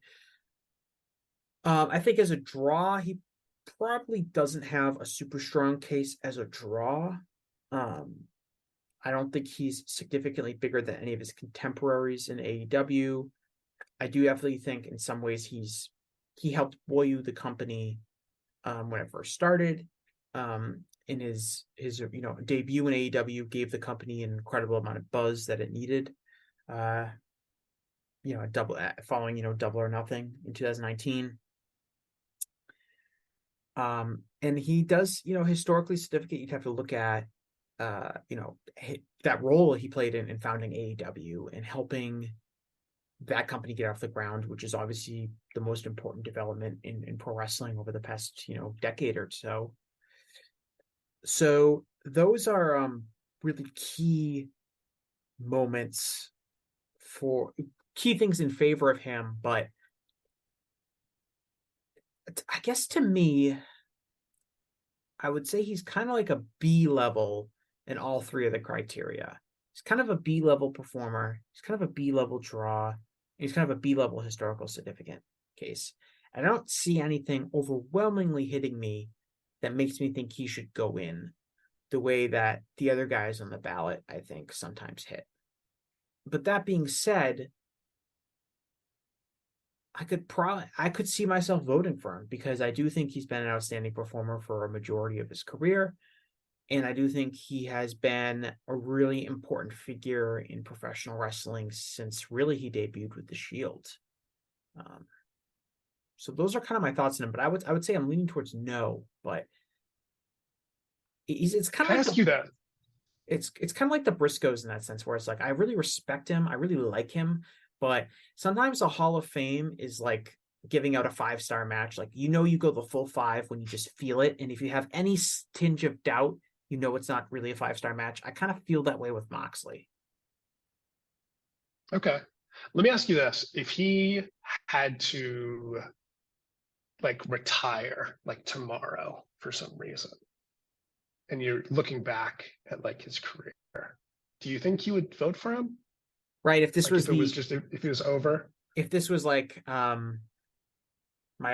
his career is wrapped up, or he pulls a Kota Ibushi and he just misses a whole year. yes. Yeah. I want to say no, but it's kind of hard to think about that from a perspective standpoint. If that's not the case, I would say no. Okay, so I that's what I thought about, because I had some similar feelings as you did, and then I thought about it, and I just said yes. It's just, if he, like, I'm just thinking about his career, and I think I'll just start with the performance, in-ring performance criteria. Like, his work in the Shield is awesome. And so he does that for like a year and a half, like 2013, 2014. And then he also has a really good feud with Seth Rollins in the latter half of 2014. And so like I look at those, I'm like, yeah, those are like the highlights of WWE during that time period. Like outside of Bryan Danielson, and I guess like the end of Punk's run there, like the Shield's like, the best stuff from those years in WWE. And then also just think about like the last 5 years, like he's just done so much great work. Like 2019 as the G1 in New Japan, and then he's like on the AEW pay-per-views. I guess he wasn't on all the pay-per-views, but he did some of those specials, right? And then early Dynamite. He's like, and that's, anyway, before I get into the historical significance, but and then 2020, he's the wrestler of the year. He is the guy the promotion is built around, like in 2020, going into 2021. He's the champion, like from like basically the start of the pandemic through like its entire first year, and just carrying that show week in and week out. 2020, he has an incredible year in 2020. Like the Observer Awards that we've referenced a couple times, like he won Best Brawler, US Canada MVP, #1 Wrestler of the Year, #2 Best Interview. He has 2 top 5 feuds of the year. Like it's just, he's the voted like #3 most charismatic. Just an incredible year. And then he does that again in 2022. He's the Wrestler of the Year, #5 most outstanding, #2 best interview, US Canada MVP, best brawler again, which he also won in 2021. So like he's an amazing promo. He has so many great matches. Even though he doesn't necessarily have the match of the year, he has so many great matches throughout that 5-year time period. Plus his work with the Shield. And then as a draw, I mean, he's headlined, like, and just looking at like the different pay-per-views, he's headlined or been like, co-headliner. You can argue he's in the most important match on the show in 12 different AEW pay-per-views. And if you want to take it to WWE, like also, like over a dozen, I have it at 17, like WWE, previous premium live events, whatever you want to call them, as well. So he has actually headlined a lot. But I think the thing that put him over the top for me, and I just kind of realized this, I was just thinking about it in terms of like being really important to AEW. Do you remember when AEW got their paying TV deal? Their first paying TV deal? Really? I feel like it was January of 2020. That's it. So like when Dynamite starts, like between the time Dynamite starts and they get that TV deal, like that actually pays in January 2020, the most important programs and the stuff the show is built around, it's built around Jericho and Cody, and then Omega and Moxley. And then after those programs end, it's Moxley and Jericho. And those are the three most important programs during those first few months of Dynamite. And they were so successful in those first few months that TNT said, wow, this is incredible. This is way bigger than we ever thought or hoped it would be. We're going to lock you up and pay you, even though we have this ad share deal. Like and production, like we'll pay your production expenses and share the ad revenue. That was all they had when it started. It's so successful in those first few months that TNT's like, yeah, you know what? We want to pay you money because we want to lock you up for a number of years.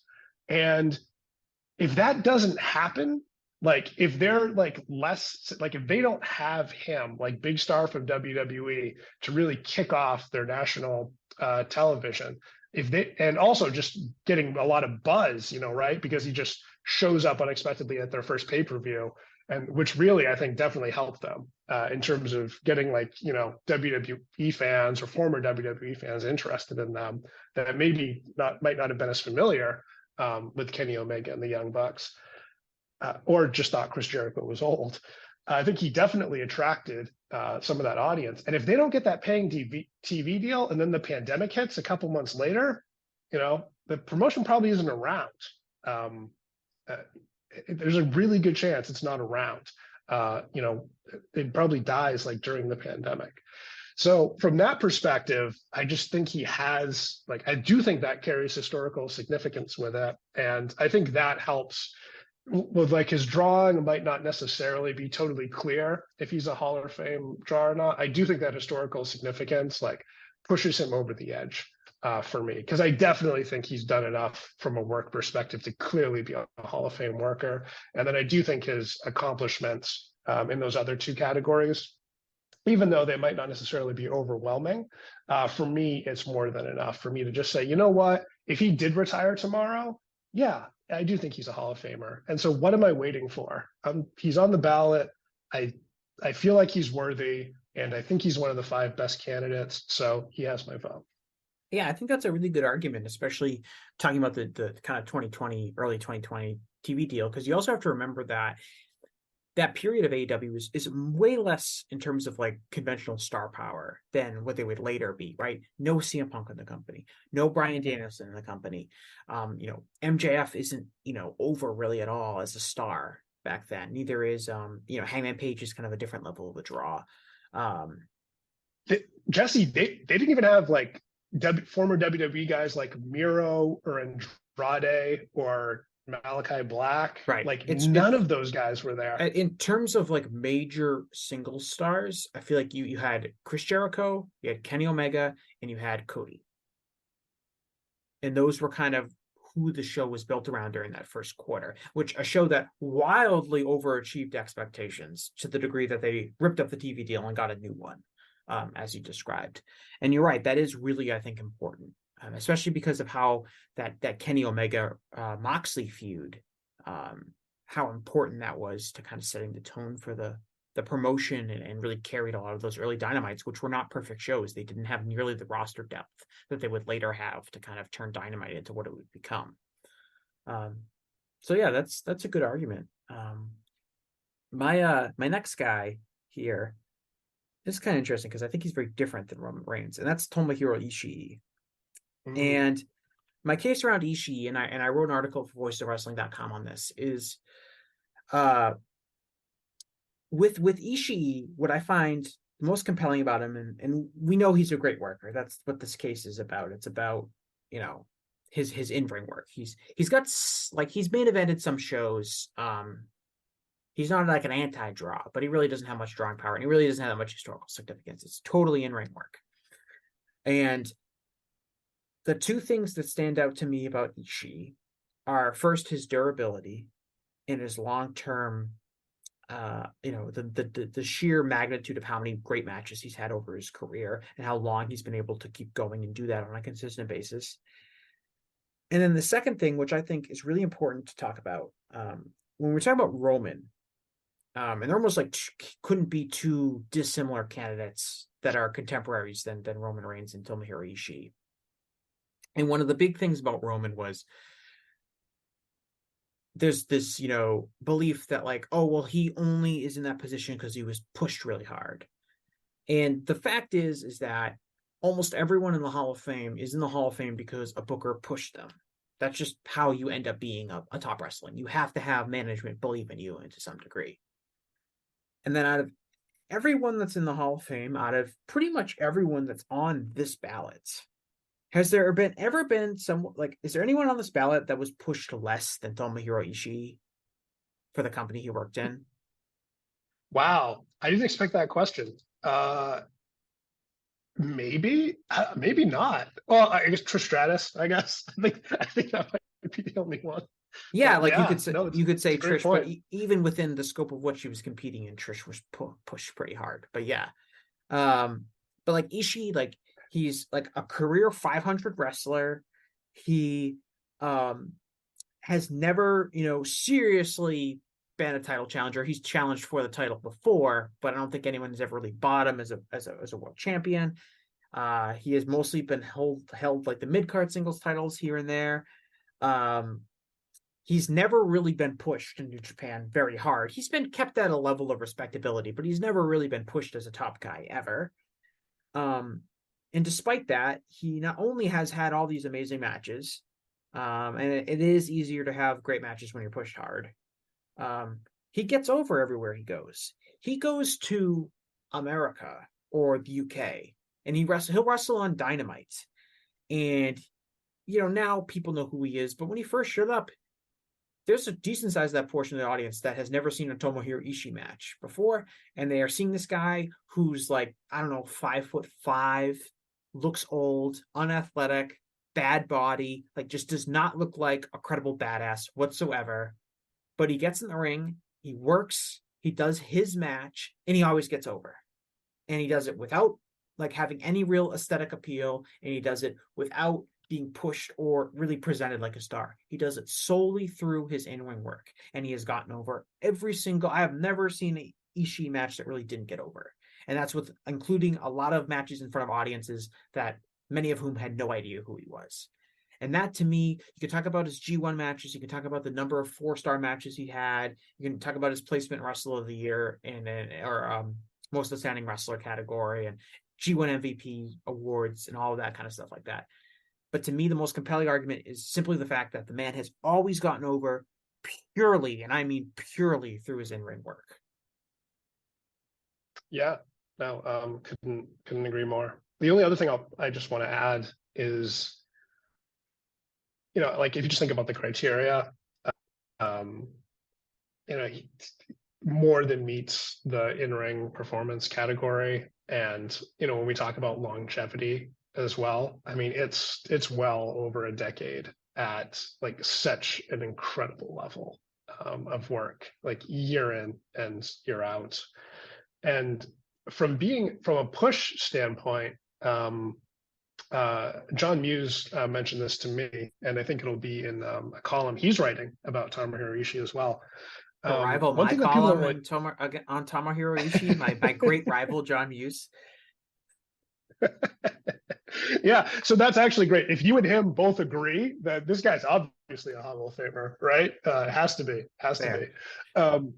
But one thing I wanted to mention, one thing that he pointed out to me was one of the reasons Ishii wasn't necessarily pushed as hard in New Japan is that, he started years earlier. And I think people know this, but I don't think they necessarily think about it.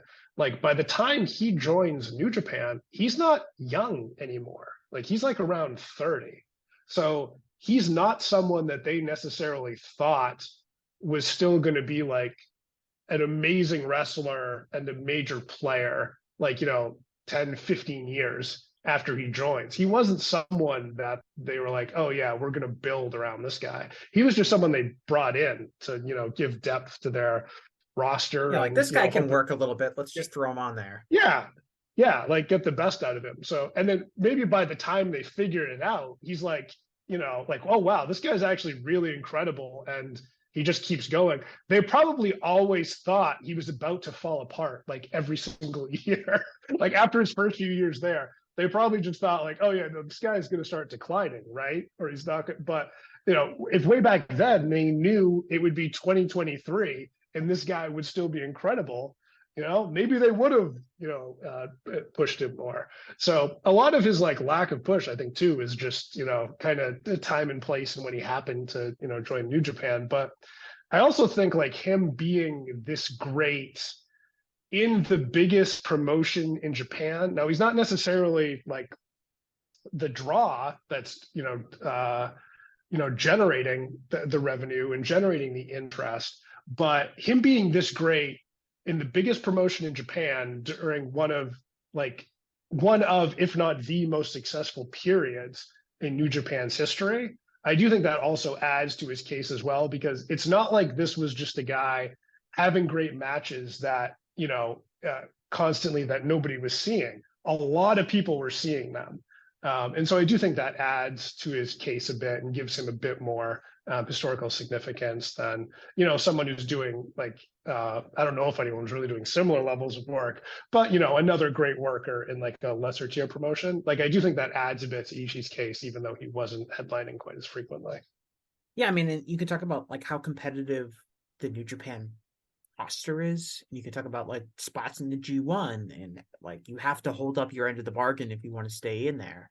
And of course, they've expanded the G1 field and things like that. And I guess it's been rumored that he's been considered to not make the cut, but for fans, it would be crazy right now for Ishii to not be in the G1. He's held off a lot of talented wrestlers that he would get. Like if you were to rank, ask fans, who do you want to see in the G1 the most, and you get the whole list of New Japan roster members. A lot of fans are going to put Tomohiro Ishii probably in like their top 5, despite the fact that he's old and really doesn't get pushed. I mean, he's thought of as the greatest G1 wrestler of all time by a lot of people, and I'm not really going to dispute that. And he has a sub 500 record. He's like 10 matches under 500 for his career in the G1. He's the greatest G1 performer, in history, and he's going 4-5 every year. Which again just tells you, I think he just, and to the point of like maybe why he never won matches, because he never has to. Like he doesn't have to be pushed. He's always going to be over to a certain level. And I guess some people might say like, oh, his match style is very formulaic. He doesn't really mix it up. It's every Ishii match is the same. And I think there is some like literal truth to that, but his matches always get over. So what's the problem here? Like, what? Like I'm never bored by them. I guess other people might be, but clearly, the fans aren't, because otherwise he would be, he would be less effective, and he's not. If anything, he's like just as effective as ever.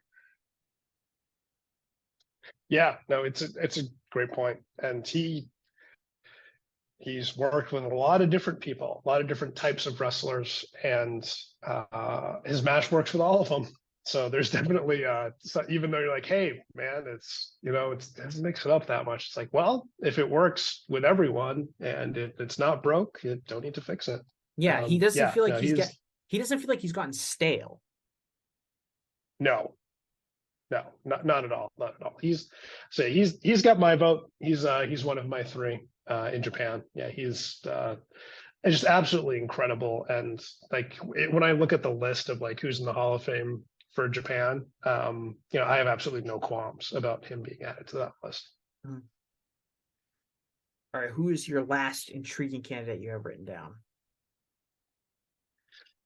Yeah, there's, the last candidate. So I had a couple, but we've talked about quite a few of them. I think there's one candidate that I hadn't necessarily planned on voting for, but the more I've thought about it recently, I decided I was going to vote for them. And that's the British Bulldogs as a tag team in historical. And when I think about like what the criteria is, they don't have a case as Hall of Fame level draws. They just don't. Um, but they did headline some, in WWF and in some other places. You know, but they're just, obviously they don't really have a particularly strong case of Hall of Fame level draws. And their work for the time, though, man, I was watching some older matches of them, and it's just like these guys are like 10 years ahead of their time. Like it's just incredible the stuff that they do in relation to like the people that they are working with. And the more I thought about it, it was just like, man, they really did influence like so much. It's mostly Dynamite Kid, and Dynamite Kid is already in the Hall of Fame. And I know you have a thing or a very strongly held belief that I sure do. That you don't like to vote for tag teams when one member is already in the Hall of Fame. I don't take quite as hard a stance on that, but the way I think about it is like the partner has to they have to add something to the team to make the Hall of Famer's career more successful than it would have been otherwise, or like make the team just so like ungodly exceptional. Like Holy Demon Army is the perfect example. It's like Taue on his own, is he a Hall of Famer? I don't know, maybe. Kawada obviously locked for a Hall of Fame, but Kawada and Taue together are like the best tag team ever. And so I struggled with that with the British Bulldogs a bit.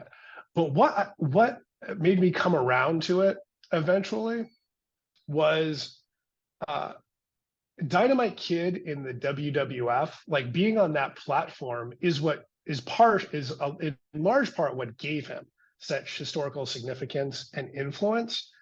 And if he doesn't have Davey Boy with him as his tag partner, I don't know if he necessarily gets that same opportunity on his own, because he was roided to the gills, but he was also a little bit smaller as well.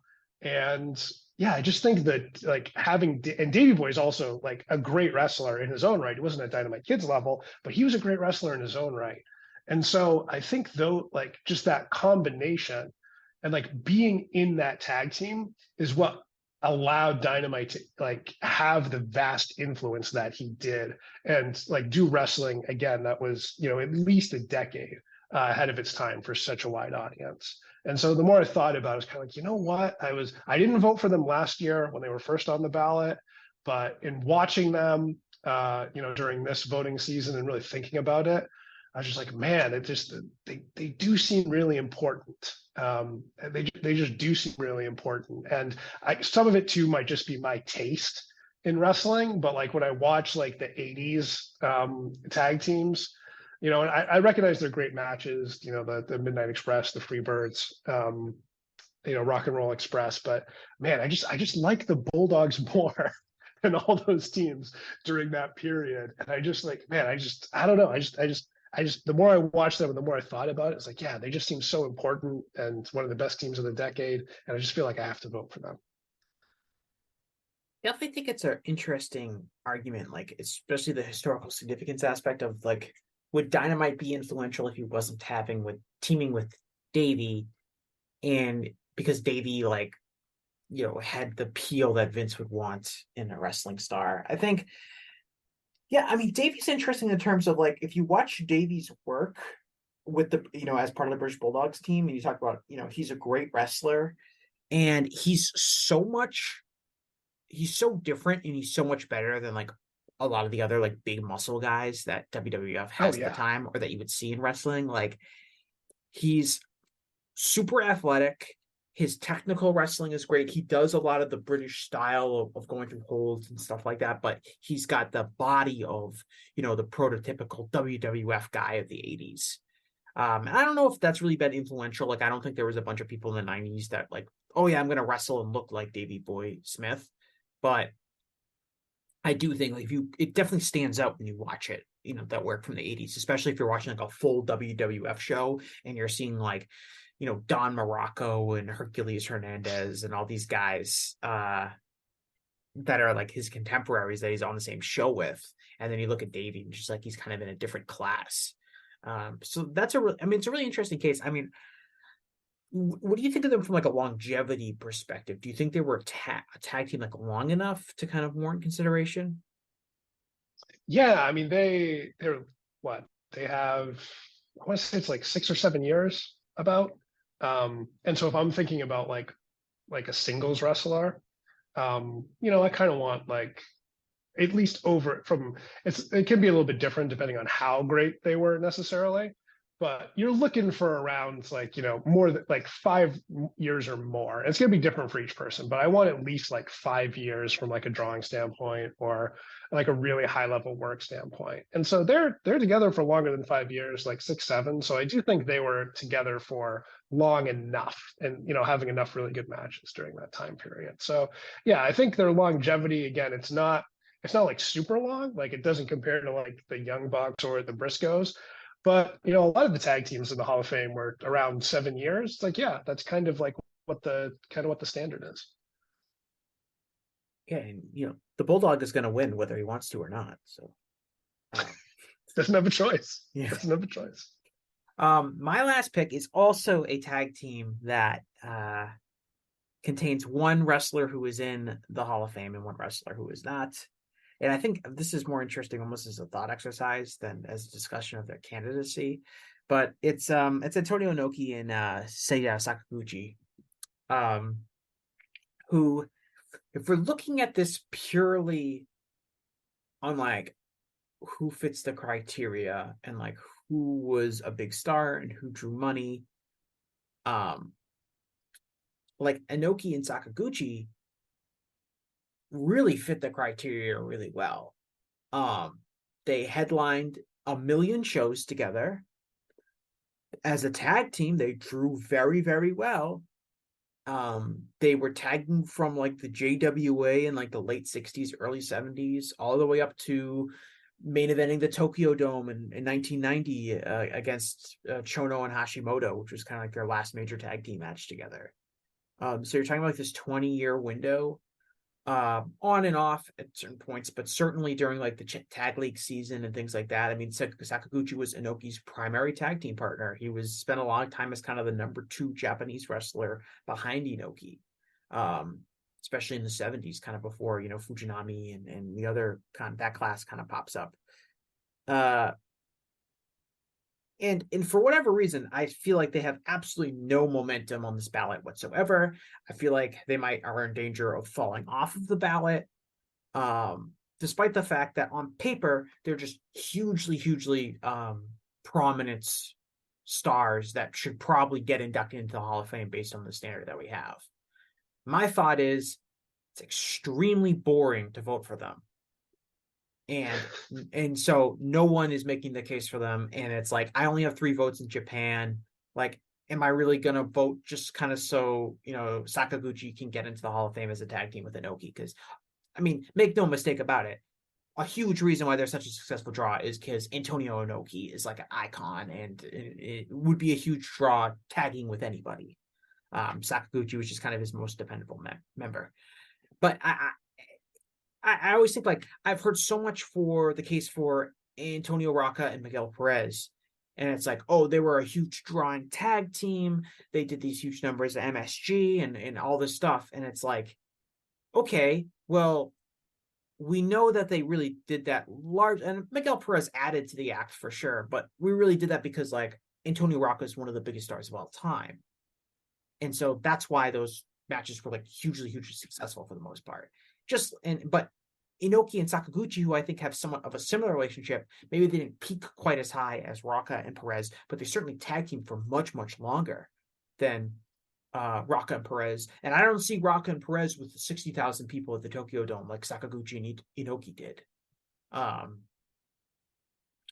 But for whatever reason, nobody seems to care. I don't think they're going to get many votes in the Japan region. But based on the standard that has been set, and I think what we should consider, by the way, they're both pretty good workers too. Like, they were a pretty good working tag team for their time period. And they have, if you go back, there's not like a ton of video that's easily accessible. You can watch more on New Japan World than you can on YouTube. But These guys had many, many, many good matches, and they drew for decades. And they were absolutely huge main event acts in, one of the most prominent wrestling promotions to ever exist. And for whatever reason, they get no traction on the ballot. And I'm not even going to vote for them because I don't believe in the whole tag team rule, as we discussed earlier. But I don't see, if you do, I don't see a case why you wouldn't vote for them. Yeah. Have you ever considered even voting for them, Adam? No, and I can explain why. I think their drawing would have been exactly the same if instead of Sakaguchi, Inoki was tagging with Toriyano. Right. So the idea is that Inoki is real. The reason they're all big stars is the reason they're a big drawing team is because Antonio Inoki is like the biggest star ever. It's not just that. So like I'm open to. So I just talked about the British Bulldogs. There's some other, like 2 other teams on my ballot. I'll just throw out here. I am voting for Rocca and Perez, and I'm also going to vote for Jack and Jerry Briscoe. And my thought process behind this is that while Rocca and Jack Briscoe, they're both, big headlining stars, like, right, they're Hall of Fame acts in their own right, already in the Hall of Fame. The reason I think the tag team should be in as well is because they allowed those guys to extend their period of drawing by being in a main event tag team and adding, something meaningful to the team as well. Because like Jack Briscoe, Rocca, great draws, but their time on top wasn't going to last forever, right? They had to get filtered in and out of the main events to kind of keep things fresh, or work in different places, perhaps. But being in a tag team with a good partner allowed them to continue to headline, but as a tag team wrestler. And so that's why I think like their partners are relevant to the success of the team, and the team is relevant to the success of their career.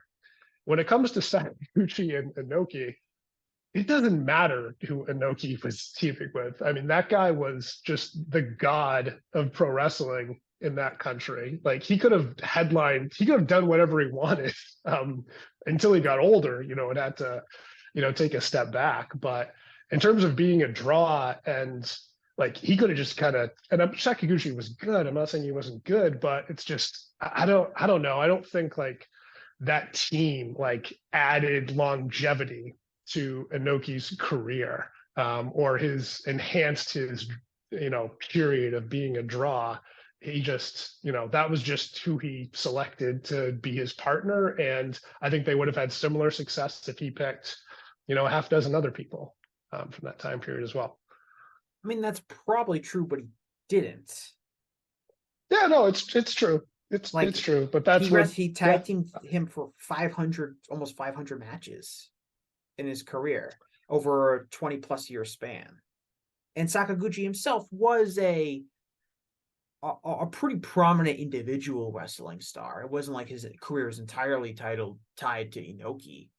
No, that's true. I think it's a little harsh to say that he didn't bring anything to the team whatsoever. Now, obviously, no, yeah, that wasn't what I meant. I meant more. I feel like the team. I didn't mean he didn't bring anything.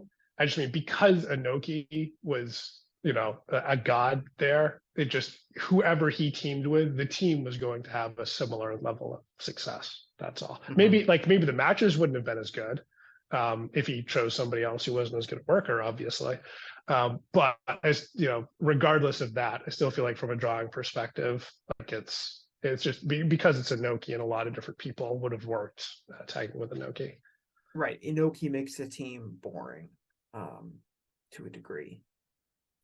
Yeah. All right.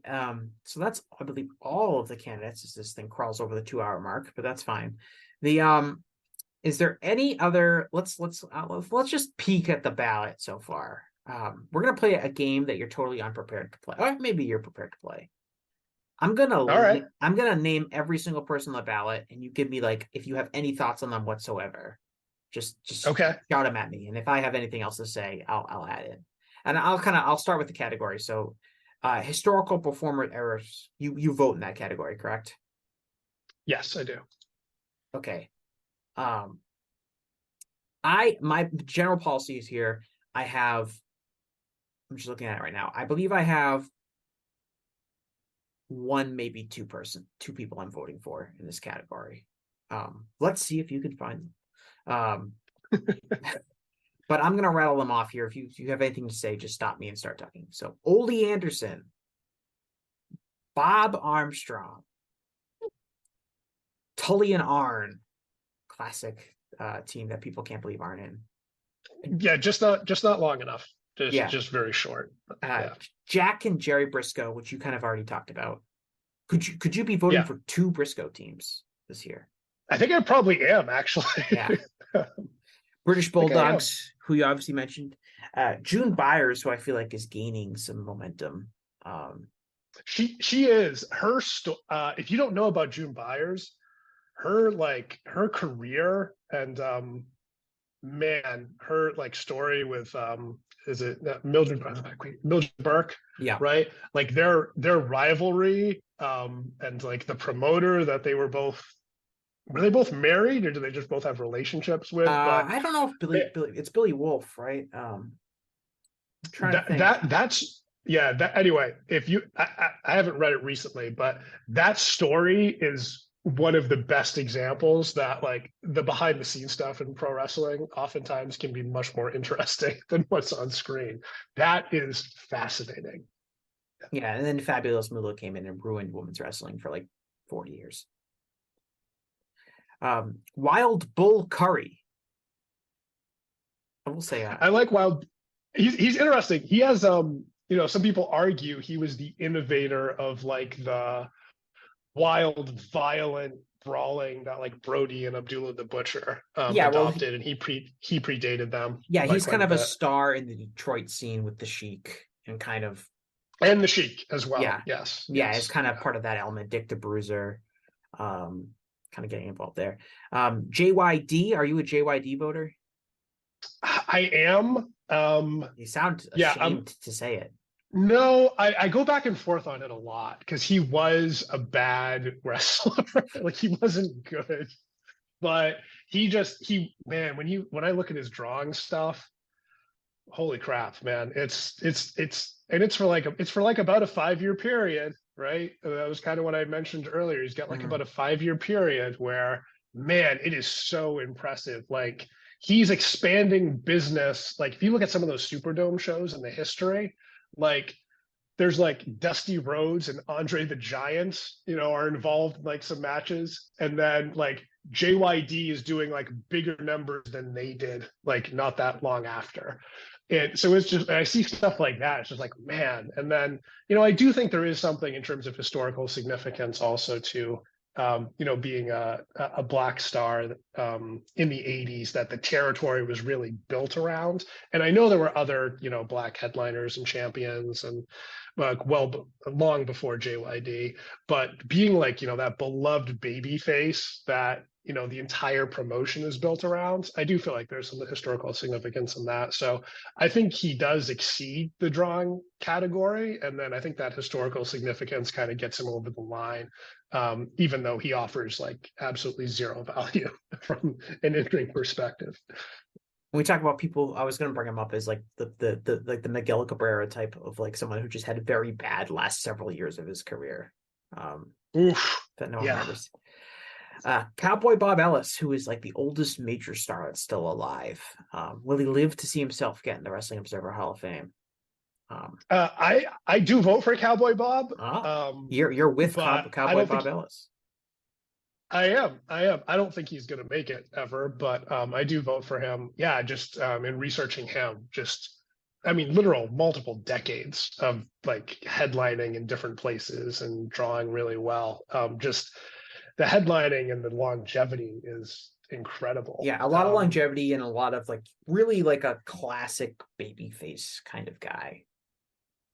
Yeah, and then also he got arrested for fixing horse races, which I think some people say that's a negative. I think it adds to like his legacy.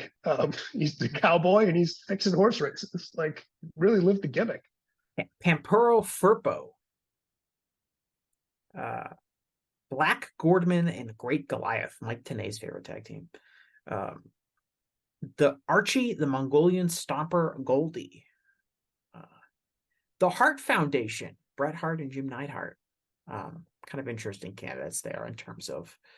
I feel like they're more famous than they actually were successful as a tag team.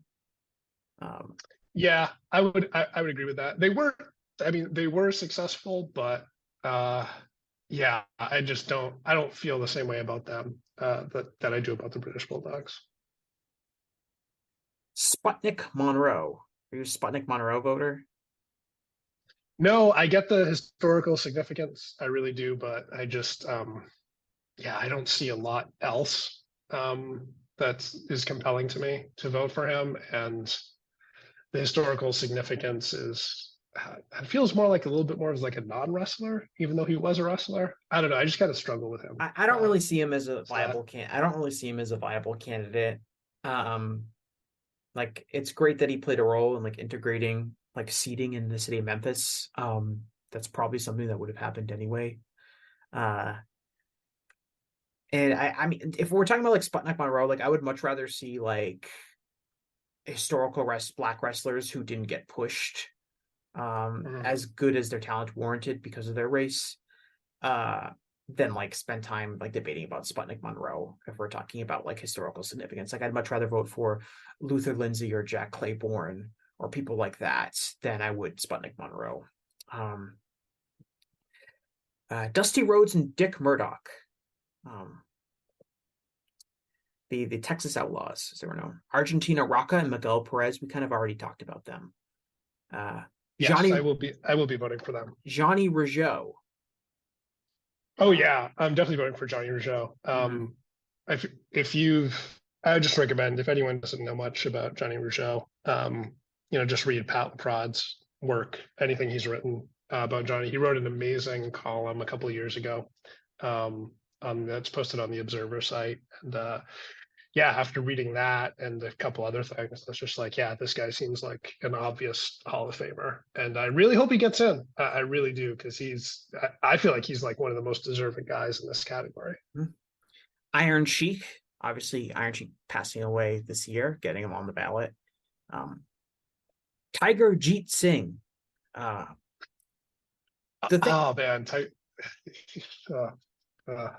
I feel like he should be in the Japan category.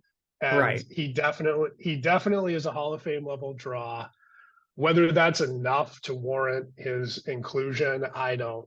He's like the worst wrestler. He's really the worst. He's really bad in the ring. But would you not argue that he has like charisma and the ability to get heat? He does, but also I feel like most of his success came from he did a very controversial angle with Inoki early in his career, and I feel like a lot of his success was just coasting off of that, as opposed to like things he was perpetually doing to enhance, himself and his legacy. So what I'm learning here, Adam, is if someone wants to get on your ballot, just don't work with Antonio Inoki, because you're just going to credit Inoki for everything. To some degree, yes. Yes, I can't dispute that. Tatsumi Fujinami, you probably wouldn't have voted for him, right? I would have voted for Tatsumi Fujinami. And Vader. I would have voted for Vader also. Sergeant Slaughter. No, I believe this is his last year on the ballot, unless he gets at least 50% of the vote. Of course, he's elected. Yeah, I'm a Slaughter voter. I think he's similar to, this is going to sound weird. He's similar to John Moxley for me. Like, I feel like he was a Hall of Fame level draw, or it was, very close. I do feel like he was a Hall of Fame level worker, even though his time frame as a great worker wasn't exceptionally long. I feel like it was, we get to the 5, 6, 7 year mark. And historical significance, I mean, he is definitely one of the most famous wrestlers from the 80s. Definitely historical significant. He was like the reason that AWA got that ESPN deal, was because he was like the one wrestler they recognized. And there's, something to that. That probably counts toward drawing a little bit too. So yeah, I'm a Slaughter voter. I think he meets enough of the criteria, even though he's not overwhelming in any one of them. And then lastly, wrapping up here, we've got Ricky Steamboat and Jay Youngblood. A bunch of tag teams coming in here. Mad Dog and Butcher Vachon, which is kind of like similar to having one guy in the Hall of Fame and one guy not in the Hall of Fame. Von Brauners and Saul Winkerworf. I try to pronounce him a little bit too, the German name, but I'll just say I'm always confused by this team because there were like several Von Brauners. Yeah. But yeah, I don't like they definitely deserve to be on the ballot, but yeah, I don't think they're quite Hall of Fame level. And of course, Kevin and Kerry and David Von Erich. I wonder if the movie will help. Maybe that'll be next year's election. I'm not Von Erich. I was gonna say I'm not Von Erich voters. I am like really hyped for the movie though. The movie's going to be. I wonder how much of a bump that's going to give them. I am going to vote for the Von Erichs just because. Again, it goes back to kind of similar thing I said about JYD. I feel like if you're like the baby face that a very hot territory is entirely built around, and also like they was just incredibly popular, and it didn't last, super long, obviously, but it's one of the first things like when people think of like 80s wrestling, it's like the WWF expansion and Ric Flair and Ricky Steamboat, and then I don't think the Von Erichs are too far behind that.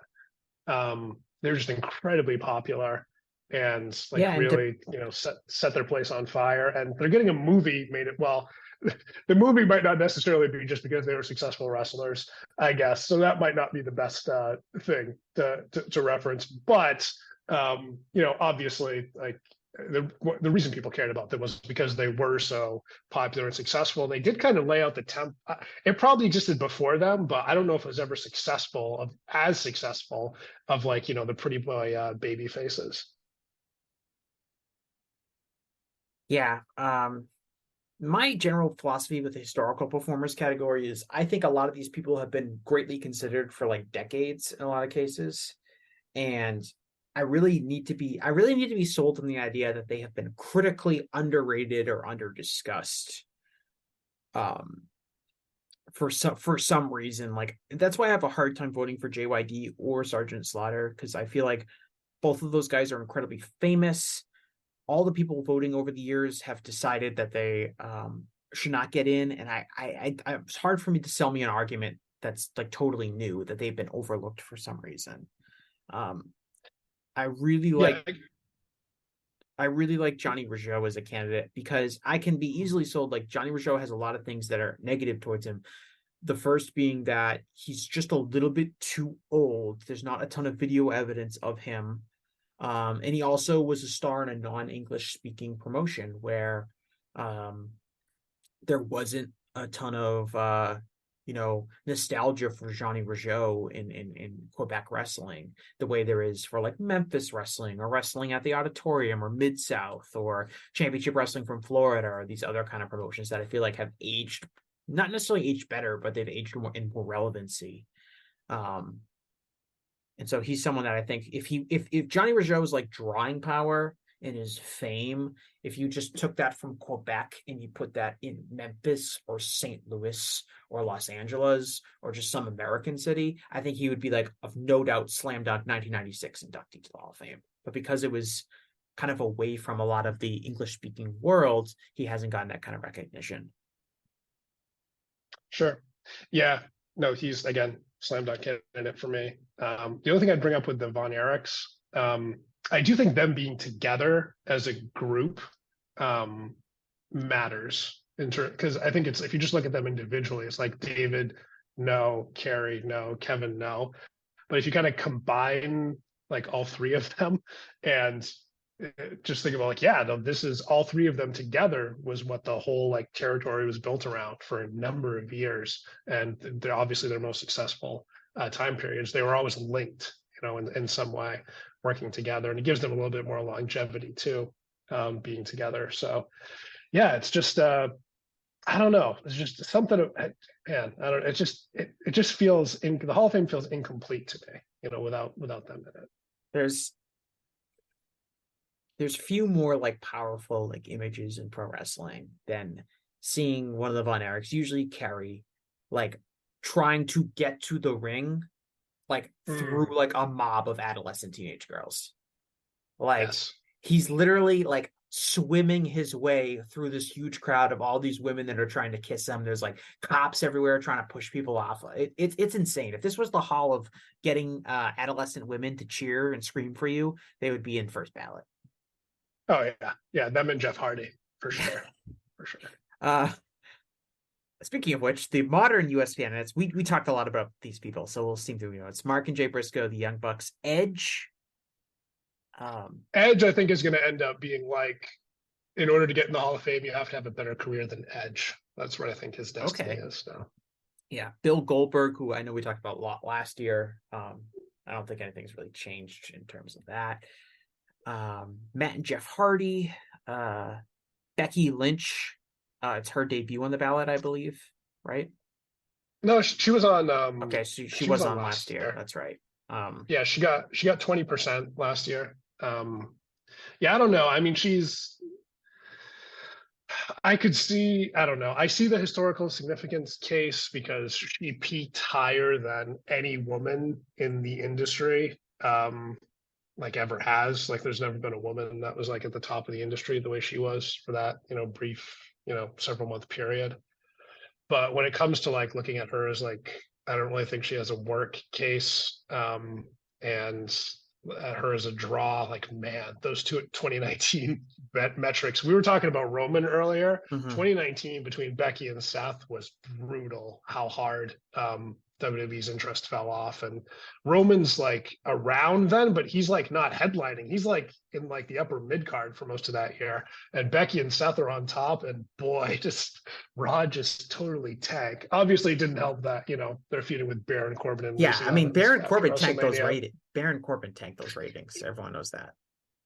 It's the right. explanation. I'm sure I think it's a shoot explanation too. I'm sure they would have done much better with like anybody else basically on the roster. But again, that's what did happen. And so like Becky and Seth, I'm just like, no, maybe over time they add enough, or Becky's historical significance becomes a little bit more clear in terms of how she's influenced wrestling moving forward. But yeah, for right now, they're both like solid no's for me. And yeah, I think with the four horsewomen, I do kind of sense it could be like we're talking about like Dragon Gate or like ECW, about like we know that they're very historically significant, but it's kind of hard to pick one of them that's historically significant more than the others. And wait, if we start getting them where more of them are on the ballot, if Sasha Banks hits the ballot or Bayley or Charlotte hits the ballot, it's going to be very kind of hard to, you're going to vote for all four of them. You're going to pick one or two. They're going to end up splitting votes and stuff like that. It's going to be very difficult, I think, for them to get in. If they were in as a foursome, they'd have a much stronger case, but that would be kind of ridiculous. So I could see their in the long run, their candidacy being hampered by that. John Moxley, we already talked about. Kevin Nash and Scott Hall. I know, Adam, you're a big outsiders defender in terms of getting them in the Hall of Fame. Yeah, I just couldn't. It was a big struggle for me to decide between them and the Briscoes for my last spot. Totally different cases. Yeah. Oh yeah, the total opposite cases in every way imaginable, and I just decided to go with the Briscoes. But yeah, still like if I had more spots, I would vote for them. But hey, got to pick the top five, and yeah, chose the Briscoes over them. Paul Orndorff. I vote for Orndorff every year. I think he checks the boxes necessary. I think he was a great opponent for Hogan. I think he drew some of the most impressive houses in wrestling history. Really good star for WWF. A good star, when he was in Mid-South as well. Excellent worker. I think he stands out, especially in the WWF. Like, and you look at like Hogan's opponents, like WWF, there's like not a lot of like really good like athletes at the top of the WWF card. It's Hulk Hogan, it's Roddy Piper, it's Andre the Giant, it's King Kong Bundy, and like with the exception like Orndorff and then like Savage when he comes along later, those are like the two guys that was like, okay, these guys are like actual athletes and they move around like athletes, and it really stands out. And I really appreciate that when you go back and watch that kind of style of wrestling. So I think he deserves to get in. Randy Orton, serial candidate. We already kind of mentioned that he hasn't done anything in the last year, so it'll be interesting to see if that has kind of test your theory, Adam. Like if people think his career might be over, he'll get some more votes despite really doing literally nothing to help his case. Seth Rollins, who we talked about, CM Punk, who we talked about, Roman Reigns, who we talked about, Trish Stratus, who remains kind of a confusing person that's still on this ballot. But she gets the 10% or whatever to stay on. So I think that ends this year. Oh, you think so? Well, no, and ironically, she's like never done more. Yeah, I think she got 11% last year. Yeah, she's like right there. It's pretty incrable. But like she's actually wrestled like consistently matches and stuff like that. She came back and was a regular. Like she actually has done a lot. That's true. That's true. She did do more. I don't know if it helped necessarily because she had. I mean, I guess that last match she had with Becky was good, right? But the ones before that they had some pretty rough ones. Yeah. So yeah. And then of course, Rick and Scott Steiner. Man, personal Hall of Fame, yes. But I don't think. Again, it's just like picking the 5 best candidates and. They're like a team I want to vote for, but I really can't justify it. So just can't quite pull the trigger. I was shocked they got over 50 last year. I think they're going to fall a lot this year. And it's incredible that I mean it's okay to say these guys. I think these guys are awesome and they rule, but they're not Hall of Famers. The Hall of Fame is very specific criteria that you kind of have to somewhat adhere to, and there obviously is personal opinion involved in that, but you can it's not like I hate not checking the box on the Steiners, just like I'm probably going to hate not checking the box on the Briscoes. But if I feel like they don't match the criteria, I gotta try to be like impartial in that regard. Out of this group, I'm definitely voting for Orndorff and the Young Bucks. You kind of swayed me with your Jon Moxley argument, Adam. I'll have to give that more consideration. And I could be convinced to vote for the Briscoes.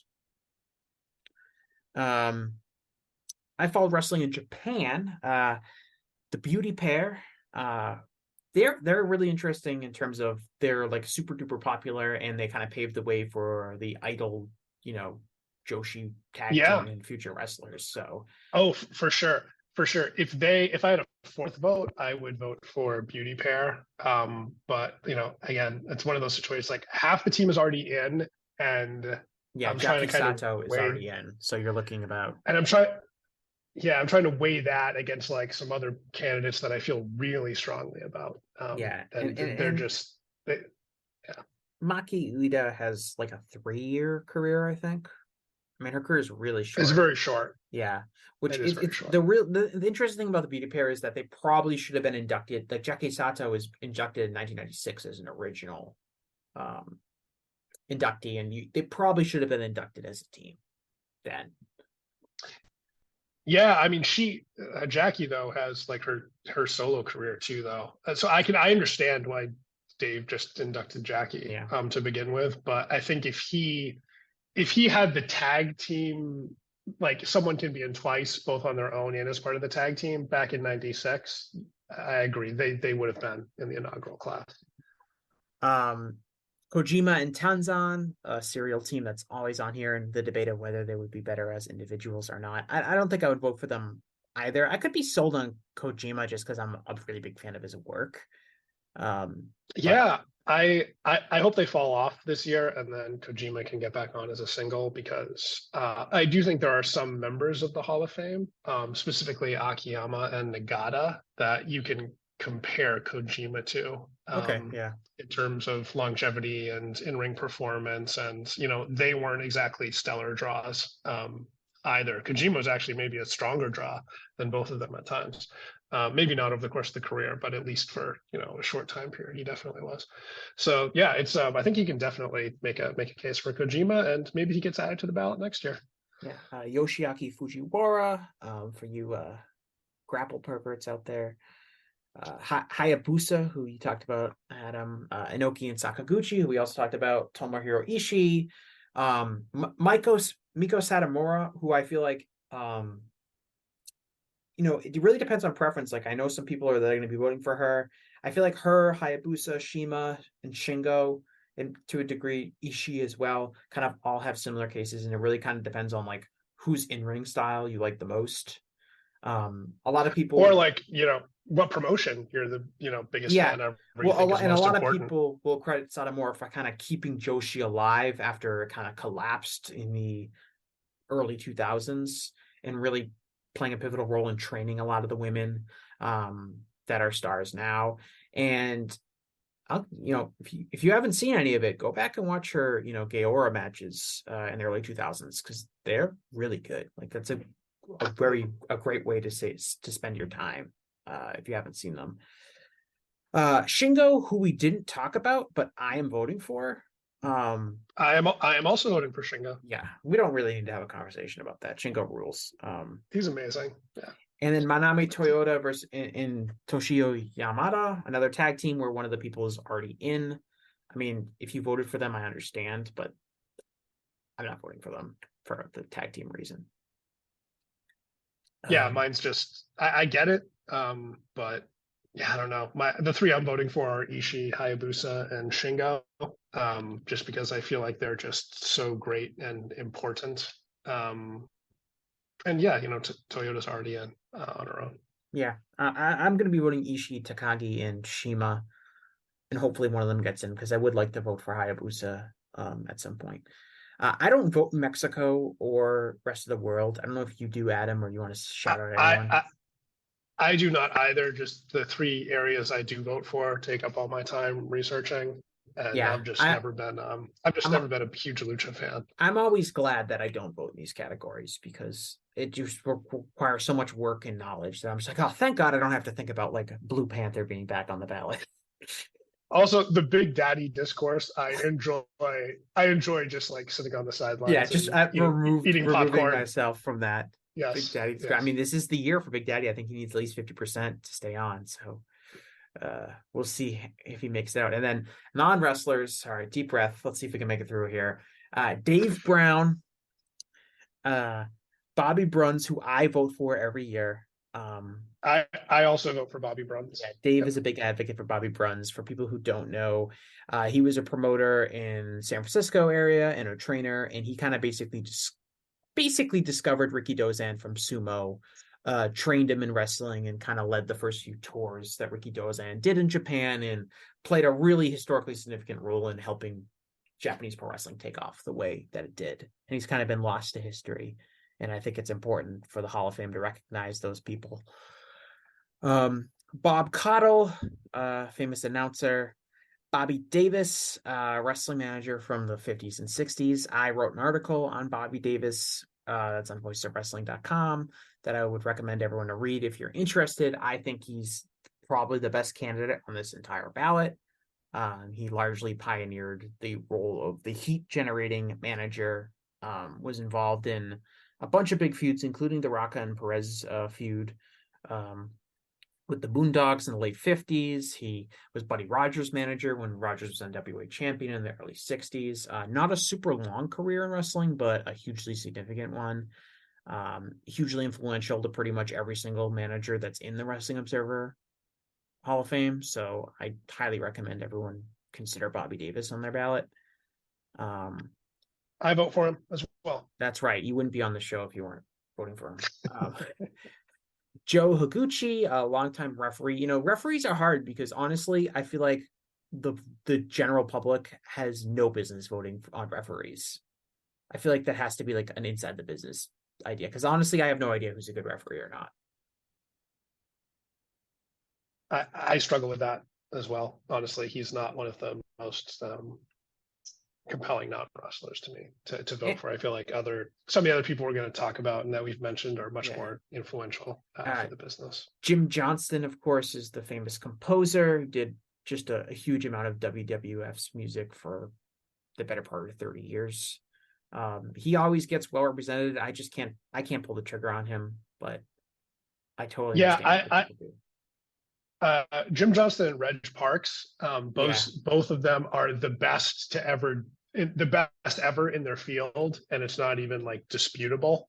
But I could see myself potentially voting for them in the future. The problem is just I see, and because we can vote for 6 non-wrestlers, and I just see a lot of like very influential and historically significant non-wrestlers ahead of them that I need to vote for first, and hopefully some of them get in, and then maybe there'll be people I vote for in the future.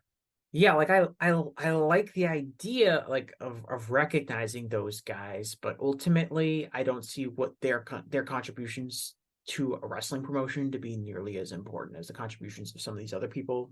I likened it to like if you were a football team and you were drafting a new team, you wouldn't take like a special teams player first. It would be nice to have a good special teams player, but you would take a star quarterback, or you would take a left tackle or a pass rusher or someone that was much more important. And it's nice to have good looking belts. It's nice to have good music, but would you rather have that or like a great booker or a great like heat generating manager?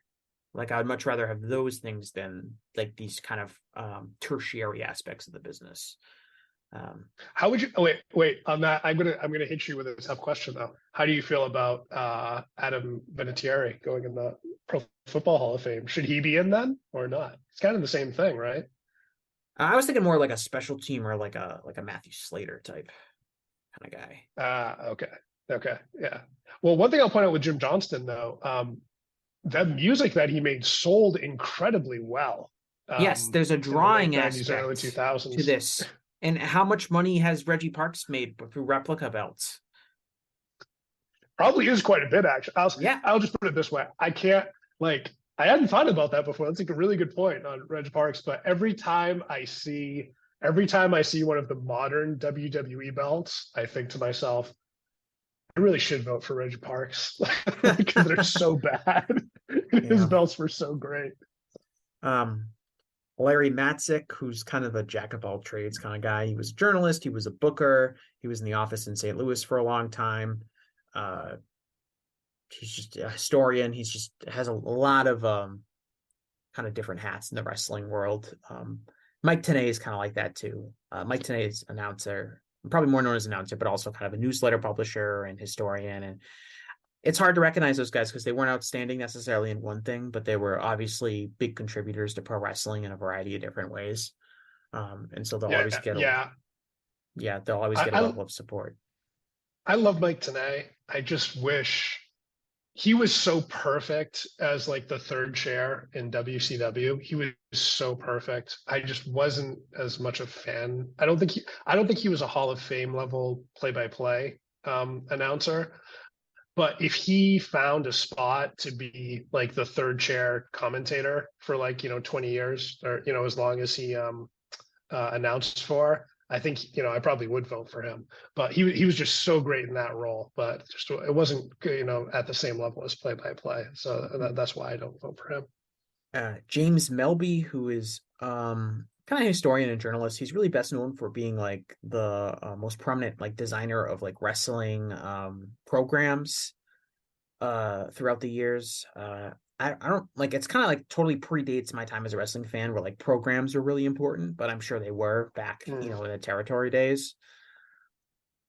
Rossi Ogawa, longtime Japanese women's wrestling promoter, very divisive figure in that field in terms of his contributions and what they are. I've heard some people advocate very strongly for him. I've heard some people say that he actually hasn't really done that much. He just claims he has, and he might be might be in the sleazy Carney Hall of Fame. It really comes down to what you believe with him, because like if you believe everything, then it's like, man, how is this guy needs to be in the Hall that of he Fame like for booked sure. 90s All Japan women and like when you hear the other end was like part of like like why the Crush Gals were so popular as well. He was like working on their presentation and marketing and stuff. But then if you like hear the other side, it's like, he really wasn't doing like that much during those time periods. And he did get some influencers a little bit more later when things were going downhill more. And then, like the Joshi scene wasn't nearly as successful for most of the time. He was clearly in charge of, different promotions until more recently with Stardom. So, yeah, there's a lot to parse with that. And because of that, I'm just like, okay, like I struggle with that. And so he's not someone I vote for right now. Morris Siegel, who will never get in, but I'll vote for him every year.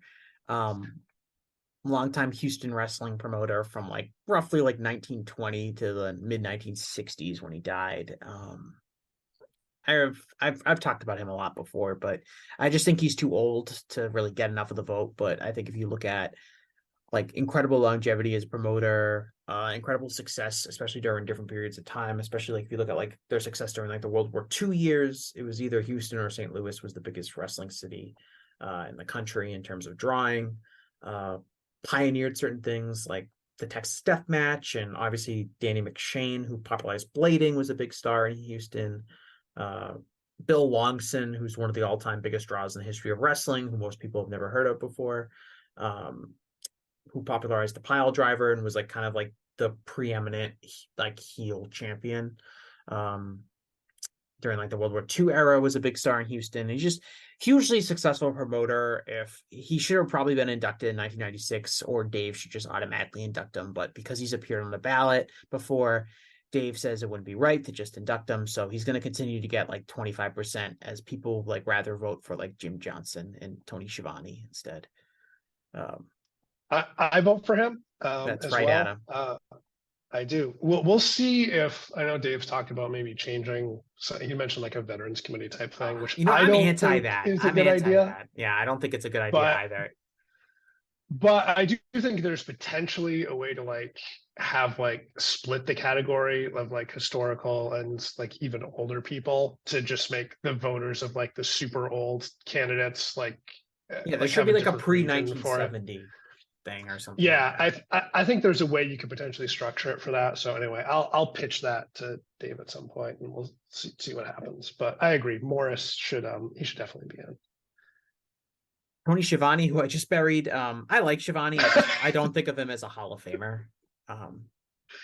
Yeah, I feel similarly. I like him.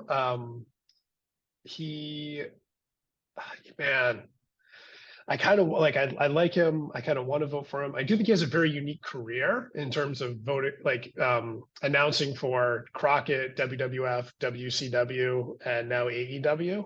Don't forget about MLW. Oh, the demo never stops. How could I? But yeah, it's a very unique career. He's just kind of overshadowed by Jim Ross, who did all the same things. Really. So it's like he has a very similar career to Jim Ross, just not quite as good and not for as long. But it is still a very like, I don't know. We'll see. He's interesting because he is still adding to his case. So we'll see, what happens over the next 5 years or so. I could see him eventually getting in, but I don't know. I don't anticipate that happening this year. I mean, you could argue he's having the best run of his career. He's certainly the most respected he's probably ever been. I think so. I agree with that. Yeah. George Scott, longtime booker of Jim Crockett Promotions, and then later WWF, especially during the early days of Hulkamania and kind of the national expansion era. I vote for him. I think he's hugely significant. The fact that he had success in two kind of very different territories with very different formats. I think he's a super pivotal figure in the history of pro wrestling in this country, and I think he should get in. Sanshiro Takagi from Japan, longtime independent wrestling promoter, probably best known for DDT, but also is, I believe, the promoter with Tokyo Joshi Pro as well. Especially with his work with DDT, he's kind of created a really long-standing, successful independent wrestling promotion that has, I don't know if it's really influenced a lot of pro wrestling. You could certainly argue that it has, but has certainly shown that a different style of pro wrestling can exist in Japan. And as far as like a promoter and a booker goes, has had remarkable durability, especially in modern times. He's definitely influenced the amount of exposure pro wrestling gets on the show Ridiculousness. Oh yeah, if this was the Hall of Fame of that, then he would definitely be in. Mike, today we talked about Ted Turner. Really comes down to like how significant you think he is in terms of keeping wrestling on American television besides WWF. Obviously played a huge role in keeping WCW afloat and kind of making it into as big as it was by, buying the company.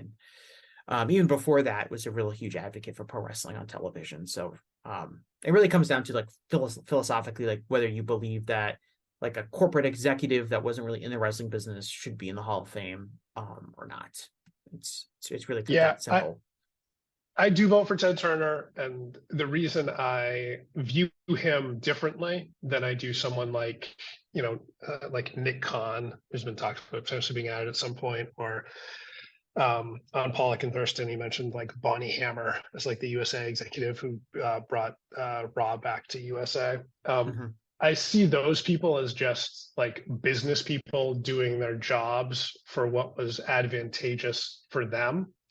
And with Ted Turner, I think a lot of the decisions he made were bad business decisions. And he did it just because he liked wrestling and was appreciative for wrestling, helping him build his business early on. And he had a loyalty to it. And just because he liked it and felt that loyalty to it, he, continually gave it opportunities that it probably didn't deserve.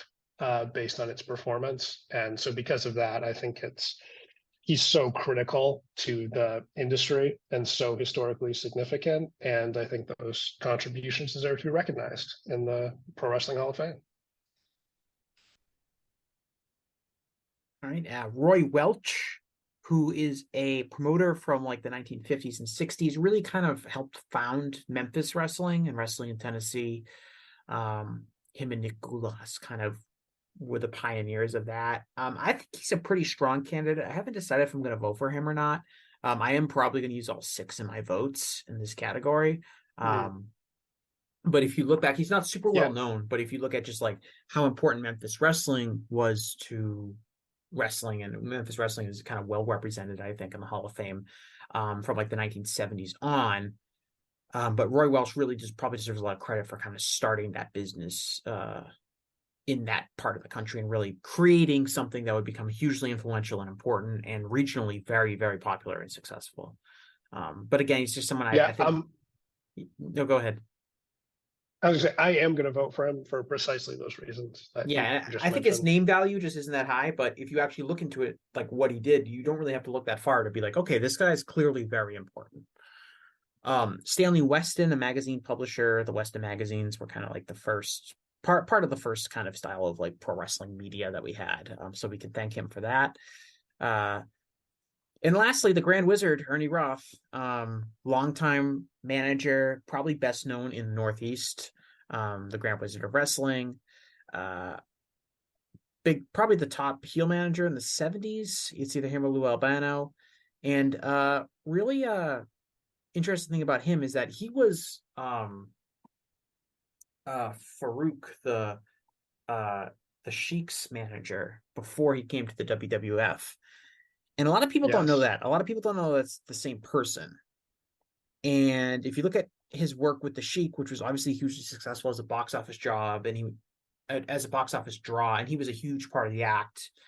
And then his success in WWF, as far as managers goes, he's had a really robust career, and I think a very strong candidate. Yeah, I vote. He's my last non-wrestler that I vote for, and he's just like you said, like incredible longevity and success, and just one of the best managers ever. There's really no managers that have careers like that anymore. But even just within his time period, he's one of the most successful managers ever, and I think he definitely warrants induction. Yeah, and for what it's worth, like in the Northeast, like people like my dad's age, like everyone knows who the Grand Wizard is. He's got huge like name value. But that's gonna wrap it up.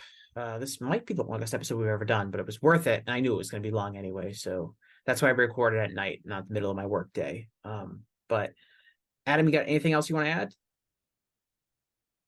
No, I'll just say, if you are interested in reading more about Hayabusa, I have a column from last year that's up on Voices of Wrestling, and kind of an addendum that covers him a little bit more, and the Will Ospreay tribute that we mentioned a little bit earlier. So yeah, please check those out, and look forward to my next appearance on this podcast. We'll see if I have to come back and take the record back from Joe Lanza after he maybe ties or surpasses me. So we'll see if that rivalry, how long it goes for. Could be eternal. Yeah, it could be. All right. Well, thanks a lot, Adam. I want to thank you for being on the show. I want to thank all of the listeners. I also want to give a quick shout out just in general. There was a mass shooting that happened yesterday in Lewiston, Maine. And I mean, there's so many of them these days that it's hard for individual ones to represent, to really feel impactful to us. But this is the one that definitely feels like the closest to hit home. I joke sometimes that this is not a wrestling podcast; it's a New England lifestyle podcast. And I'm in Maine all the time. Adam, I know you're a native Mainer yourself, and there's a lot of people I know that have connections to Lewiston. I know of a couple people that were, kind of friend of a friend scenarios that were involved in the shooting. And I know that probably no one from Lewiston is listening to this podcast, but I just want to say we're thinking of you here in Boston, and we as a society have to do a lot better, because there's no reason people that are going out to play some pool at a bar or going bowling should feel unsafe. And unfortunately, that's something that everyone is going to feel now. So I just want to say that. But thanks a lot to everyone who listens. I'll talk to you guys again in the future. Hey kids, do you like wrestling? Well, we like wrestling too. We are Shake Them Ropes here on the Voices of Wrestling Podcasting Network. Myself and Chris Novembrino kind of doing a lazy river of wrestling criticism, going through the news and whatever happened in stateside television wrestling. And also, you know what? Sometimes we just like to watch old stuff and talk about that too. Love for you to give us a listen. If you haven't already, we are Shake Them Ropes here on the Voices of Wrestling Podcasting Network. Hi, I'm Case Lowe, co-host of the Open the Voice Gate podcast. The one question I'm constantly asked when it comes to Dragon Gate is, how do I get into the promotion? Well, stop asking and start listening to the Open the Voice Gate podcast, released every Wednesday on the Voices of Wrestling Podcasting Network. For exclusive news and show reviews, look no further than the leader in Dragon Gate coverage, Open the Voice Gate.